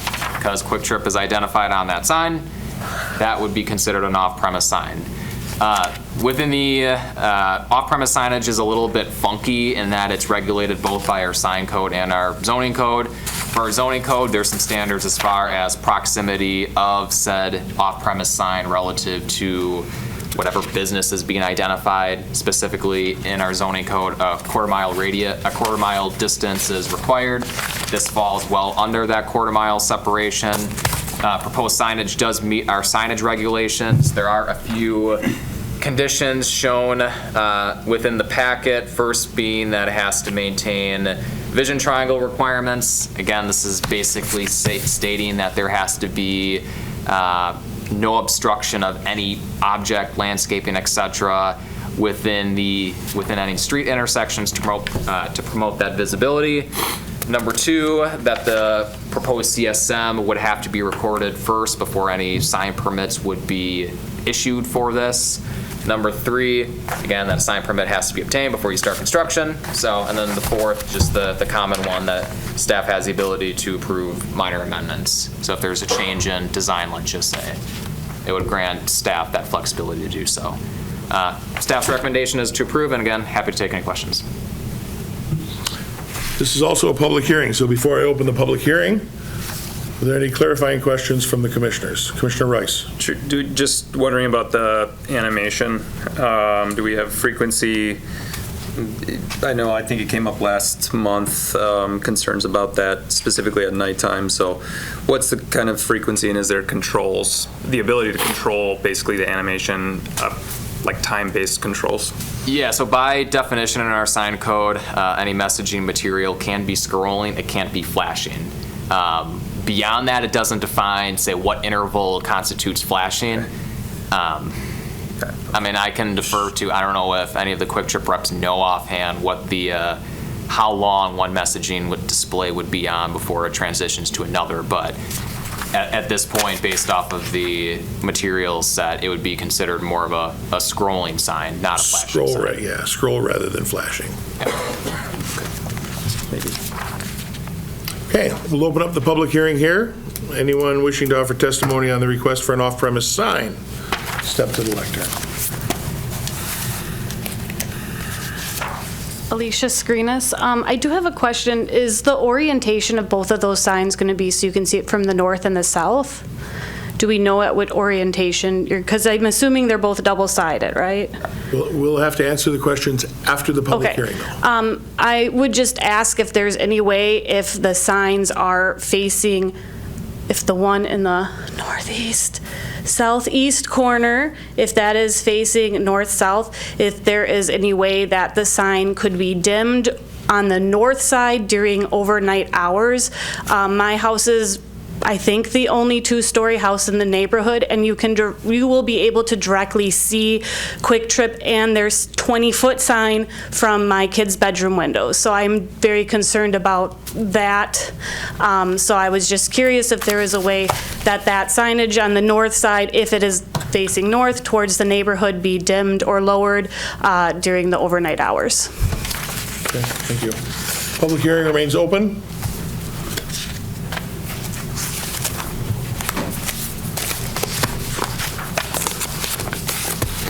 So I never actually looked this up, but I was told when my neighbor had decided to put lights on the top of his fence, right in front of only in the spots right in front of my windows, that there was nothing that I could do because the city didn't really have any lighting ordinances or anything along those lines. And when you look at the Kwik Trip signs, these are very lit up and they do change. And that is a lot of light for anybody. It would be nice if during the night hours you could not have the Dunkers part or the $4.99 chicken or whatever it is that scrolls through up there. But also, if the Kwik Trip portion is lit all the time or the Pets Plus is lit all the time, you are going to have that light entering the neighborhoods. So that would be my concern if I was living right there, because I can't do anything about the lights right next door to me. Can't do anything about the city lights either that are shining in. So something really should be addressed with this sign now so that you don't run into something where you can't do anything about it. Thank you. Public hearing remains open. Public hearing is still open. And for the third and final time, the public hearing remains open. Okay, seeing no one else wishing to offer testimony, we will declare the public hearing closed.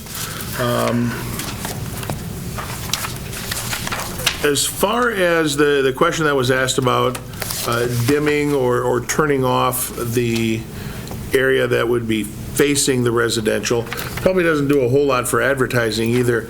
I will offer the applicant an opportunity to speak to that if they choose to. Don't feel obligated.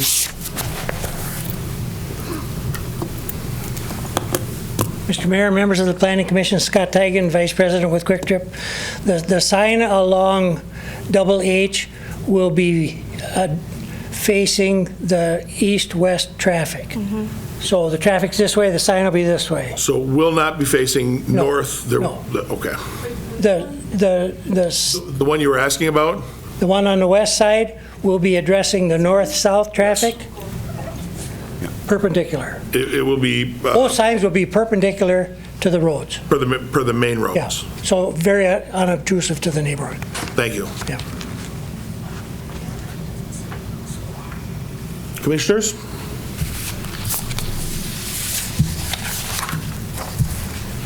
There's that awkward silence. I move approval subject to staff comments. Thank you. Seconded by Beacom. Discussion there? Before we vote, I'm going to address the applicants. You've heard the neighbors' concerns. Some of the things that they're asking for is not something we can do or enforce, but that doesn't mean we don't support it. I would strongly encourage you to work with your neighbors as much as you can to address as many of the concerns that you can as reasonably as you can. You may certainly do that before we vote. There's only a few diehards left. What I have stated to a couple of the neighbors that I've talked to, and I'll say this to the Planning Commission, we will listen to your concerns when we're there with the store, if that happens. Our goal is to make our closest neighbors our best customer. We'll do what we can. It doesn't always work, but we'll try. We'll try. Thank you, and I appreciate that. The concerns about vegetative buffers, the concerns about the chemicals, these are very, very legitimate concerns. And I, for the life of me, can't figure out why we need more car washes, but they still build them, so something's working. But seriously, take these concerns to heart, because this is very close and personal to a lot of people, as you've heard for the past couple of months. We have a motion to approve with staff recommendations. All those in favor signify by saying aye. Aye. Any opposed? No. Thank you. Item number 9 is a public hearing and subsequent action on a request from the City of Stevens Point to amend the official street map of the City of Stevens Point. Said request identifies Norton Way and Hall Avenue as public streets within the property located at 3383 Hoover Road and 5278 County Road Double H. Adam? All right, so the official street map is effectively the long-range transportation plan for the city, customary with any developments, including the construction of new public roads. There is the requirement for updating the official street map as identified on the CSM, Norton Way and Hall Avenue. 2 conditions as part of staff's recommendation to approve. First of which is that Norton Way and Hall Avenue shall be located as identified on the preliminary CSM. If there's changes from the CSM at some point after this approval, then the official street map amendment would have to get brought back before you if there's any changes. None expected, but in the off chance there is, they would have to be brought back before this group. And then number 2, that the waiver, you saw this as a condition for the gas station request, but a waiver from the Portage County Highway Committee would have to be granted first before this official street map amendment becomes effective, since they have to approve that access point off of HH. Right. That's all. Okay. Again, this is a public hearing. Any questions from the commission before I open the public hearing? Yes, sir. I was wondering where this comes in, but who pays for those streets? Is that the developer? The developer will pay for them, construct them to our specifications, and then in item number 10, we take it over. All right. And how about, I think I saw somewhere about potential changes to Hoover and HH. Associated. There was some widening, tapering off, sidewalks, paths. Are those all, again, on the developer? Are you talking about the multi-use path? Multi-use path, the sidewalk. And again, I thought I saw something where they may actually change. Well, the TIA had proposed changes to the pavement. Correct. Pardon me for interrupting. Correct. No, you're correct. Okay. Yeah, so just, that's all on the developer. Yes. Thanks. We'll open up the public hearing here. We had Matt. Oh, sorry, I'm sorry. Yeah, I guess clarification. One, the plat, has this gone through so this parcel has been subdivided? No. Okay, so no, it not official. And again, maybe it's a timing and sequence thing, but any opportunity for conditions of this piece being related to kind of further steps by the developer applicant to whatever, submit a building application. To me, it wouldn't make sense to put in this specific road if we don't move forward with this specific development. So something to explore, I guess. I don't want to say likely because I don't want to speak for the developer, but it doesn't have to get put in. We've approved things that just don't come to fruition. Yeah, exactly. So, right. Yeah. That's a good point. And the CSM wouldn't, if the other items would not be approved, the CSM wouldn't be recorded to formally subdivide the land accordingly. Okay. But at the same time, no development will take place on this property unless it's accessed through an internal street.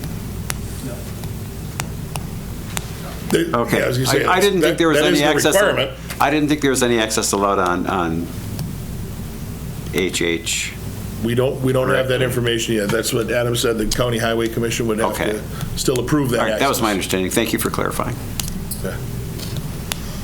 Anyone else? Okay. Public hearing is open. Anyone wishing to offer testimony on this, step forward. So what are our next steps for talking to transportation about this road? What options do we have at this point? Do we have any say in it whatsoever? I mean, it's all nebulous. Do we have any say whatsoever about this road? Is there anyone we can talk to? Is there anyone we can email? So again, this is a public hearing. We can answer your questions afterwards. Okay.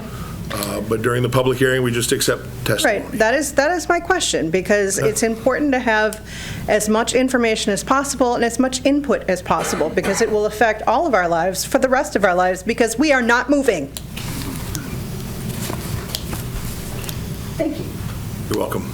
The public hearing is still open.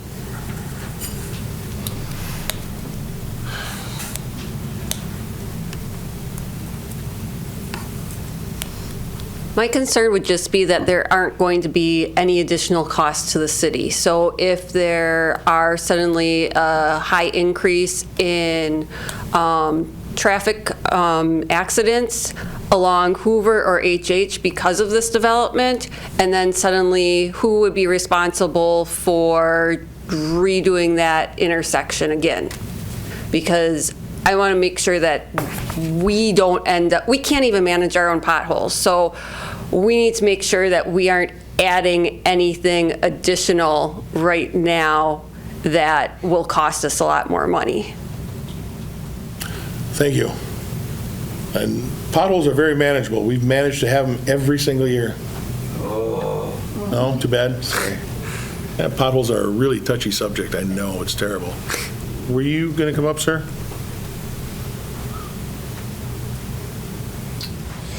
Again, Justin Frame with JSD. We're also the survey, licensed survey consultant for the project. I just want to make one point of clarification for record on the survey itself.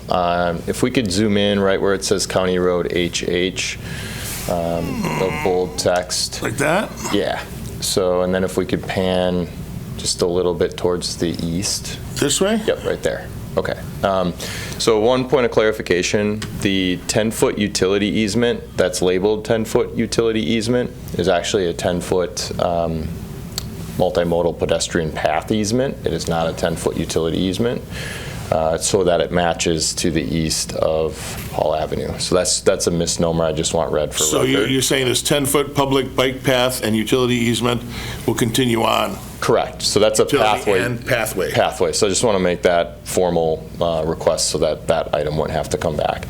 I'll address the County Road HH improvements. We did have a full traffic impact analysis, a TIA, that's been reviewed by the county, it's been reviewed by the city, it's been reviewed by the State Department of Transportation given the proximity to 5194. That has a staggered approach to the improvements that sort of create a phased improvement plan for the initial phase of Lot 1, Lot 2, and Lot 3 land uses, which are to be determined. So that has been vetted by all of those stakeholder agencies. I'll allow the developer to speak to the cost and the timing on that. However, that creates the basis for the improvements. So there are queue lane, there are turn lane improvements, there are safety level of service improvements that have all been studied for both County Road HH and Hoover Road. So just want to note that for record as well. Thank you. Thank you. Public hearing remains open. The second time the public hearing is still open. I'm going to go a little off track here because I really want to answer your question before I end the public hearing. Not that we can't take testimony later, but if you have concerns about this road, the way it is, I don't know what the concerns are. The public hearing section that we're in right now is your voice. This is your opportunity to talk about it, voice your concerns. As our zoning administrator said, the County Highway Commission will still have to review the access off of Double H. So during that review process, you'll have an opportunity to attend that meeting and review it. But if there's concerns you have about the road, before I call it a third time, I'm going to offer you an opportunity to get up there and... I'm a groundwater and environmentalist. I know nothing about roads, but I'm going to learn. Okay, thank you. In that case, for the third and final time, the public hearing remains open. Seeing and hearing no one wishing to testify any further, we're going to close the public hearings. And ma'am, I can tell you that the roads are going to be built to our standards for every other road. That's the way it always happens. The contractor builds the roads to our specifications, and then we take them over. To answer the other question, there is no guarantee that there won't be some sort of issue with the city that the city's going to have to pay for later down the road. Again, we're mitigating risk here. Can we say nothing's going to happen? No, we will never be able to say that. There is an element of risk, but based on our road standards, and we work with the Department of Transportation to get those standards, we are minimizing the risk. The council has chosen a Vision Zero standard. We make sure vision triangles are there. We do as much as we possibly can to mitigate the risk of something happening, but there is no guarantee. Commissioners, Thoughts, comments, or a motion? Yes. Why are we taking on the road? That's typically what we do when we have developments like this. It's pretty much internal to the property. I think it should be a private road then, because now we're on the hook to plow it, repair it, maintain it, rebuild it. It doesn't, I mean, they don't want public using this as a cutoff, a cut-through. I think that should stay a private road and not be part of the city's road system that, you know, my tax dollars are going to have to maintain. Point noted. Yeah, I know, but this is the standard. When we have things like that, council just approved a road acquisition. What was the bird's name? You said it was invasive. Starling. Oh, yes. Yeah, we took on that road. We didn't have the objections. Generally speaking, when something like this happens, we have them build it out to our standards, and then it's turned over to us. Well, I think this one should be a private road. One other small matter on Noted. that. To get the water to run through the site and have the 12-inch connectivity, it was going either around or through, and you can't loop water through a site and connect in two places without it being public. So we'd have an easement over the same thing anyway. So that might have had a small influence. Thank you. Commissioner Rice? I'll move approval of the request to amend the street map with staff recommendations. Thank you. Do we have a second? Second. Second by Schuler. Discussion there? Everybody's ready for bed, right? All those in favor signify by saying aye. Aye. Any opposed? No. Thank you. And by majority consent, that passes. And number 10 is the acceptance of dedication of land for right-of-way purposes in Norton Way and Hall Avenue within the properties located at 3383 Hoover Road and 5278 County Road Double H. Adam? Nothing really more to add. It's There really isn't, pretty is there? self-explanatory. So this is the part where we would take that right-of-way, when and if it's created. So moved. Motion to accept. Second, but a question. Seconded by Schuler. You have the floor, sir. So there was a kind of a question when the CSM was discussed, and the CSM seems to be tied specifically to this project. Because we talked about how it otherwise might access the property, but it seems like this is project-based, so the streets, as we just designated on the map, are tied to the project. So the right-of-way acceptance, if for some reason this project were not to be approved by council, would these last two the last decision and what we're making now be moot? Is that my understanding? Not necessarily. It would be up to, ultimately, if the applicant doesn't record the preliminary CSM, then it becomes moot. Yeah. The official map would still stand. We would just have perhaps an erroneous official map that has no bearing on actual construction. One of the conditions on the official street map was that the CSM had to be recorded first. So if the CSM's not recorded, then it's not on the official street map. So the official map wouldn't change unless the CSM is recorded. There are a lot of moving pieces. This is the cherry on the sundae, pretty much. Okay. Oh, so you did have dinner. We have a motion and a second. We do. Any further discussion? Well, I mean, if we take it, it's on our, it all comes to our dime. It is. To repair and plow and maintain and fix and rebuild. And it's not supposed to be a cut through, it's supposed to feed into a business. I don't think that's appropriate for the city to own that road. This is my opinion. It's a valid point, I understand that, no, it is a valid point. All those in favor of accepting the land for right-of-way purposes signify by saying aye. Aye. Any opposed? No. By majority consent, that is approved. All of these decisions are subject to council approval. We are advisory and only advisory to council. That will happen in 2 weeks. 7 o'clock on whatever Monday that is, 2 weeks from now. Thank you all very much. By all means, stay for the December 25 monthly report and the director's report. It's riveting stuff. Director's report. I guess I'm going to start with the development report, if that's okay. Yeah, I noticed that was included in my packet. Perfect. Well, yes, it is. Do you know what page number it's on? It is. It's 249 of 254. That's fantastic. So this is kind of the year-end information. So you have year-to-date fees, year-to-date valuation, year-to-date permits. There's also the information from 2022, 2023, and 2024. Yeah, we need this. I understand that most of the important business is taken care of, but we're still in a meeting. So if you need to discuss something, please go out in the hall. It is there for your viewing. If you have any questions, please let me know or direct them to my office. I should note that there was a recent article in somewhere that talked about $70 million in new value going into Plover, and we're at $57 million. Nobody did a story there. Plover's kicking butt. Yeah. This year, they're doing really good. They've got a lot of cool stuff going on. We're pretty far away from the records we set years ago, but the economy's changed a little bit too, and 57 million is still nothing to shake a stick at. Any questions for the director? All right. Anything else? Director's report. I just direct your attention to the Forest Creek subdivision lot sales spreadsheets, or copy of the spreadsheet.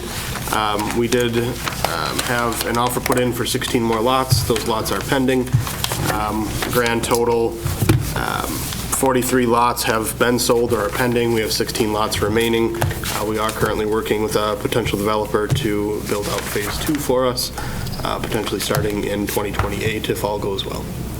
And I got to tell you, the director's work on this item has caused me physical issues. I can't tell you how many times I've had to sign my name now on offers to purchase and deeds and things like that. So Forest Creek subdivision is really going gangbusters compared to what we expected it to do. We knew it would sell, we just didn't realize it would be like this, which really shows the need for those single-family lots. It's very well done, too. We Director, took on some roads there, too, just so you know. it's a little different because those are cut. That's not feeding one development. Can't help himself. Do you know, you may or may not know about what those houses are going for? The ones that are currently being built range anywhere from, I believe, $290 up to $370. The anticipated value of the homes to be built with the just recently or pending 16 lots is in the 350 approximate range. Not very affordable, but it's good housing, that's for sure. And I think the developer's doing a really good job of I will say the more affordable, maintaining a lot of the trees. The more affordable homes that have been built are the ones that are not necessarily selling, the ones that are 290. So based on housing studies, I mean, the 290, 300 is kind of the, you want to say, sweet spot, but also a lot of people are looking for something in the 250 range. Yeah, we didn't have that tier for people to move into. Yeah, that's the problem. Yeah. If there's a lot of people who are trying to move up, if they're already spending 250, they're usually going to be willing to spend up to 350 to try to get a little bit more house bang for their buck. But All right, if there's nothing else, our agenda's exhausted and we are adjourned at 10:24. A video of this meeting is available for viewing on the city's website, stevenspoint.com/videos.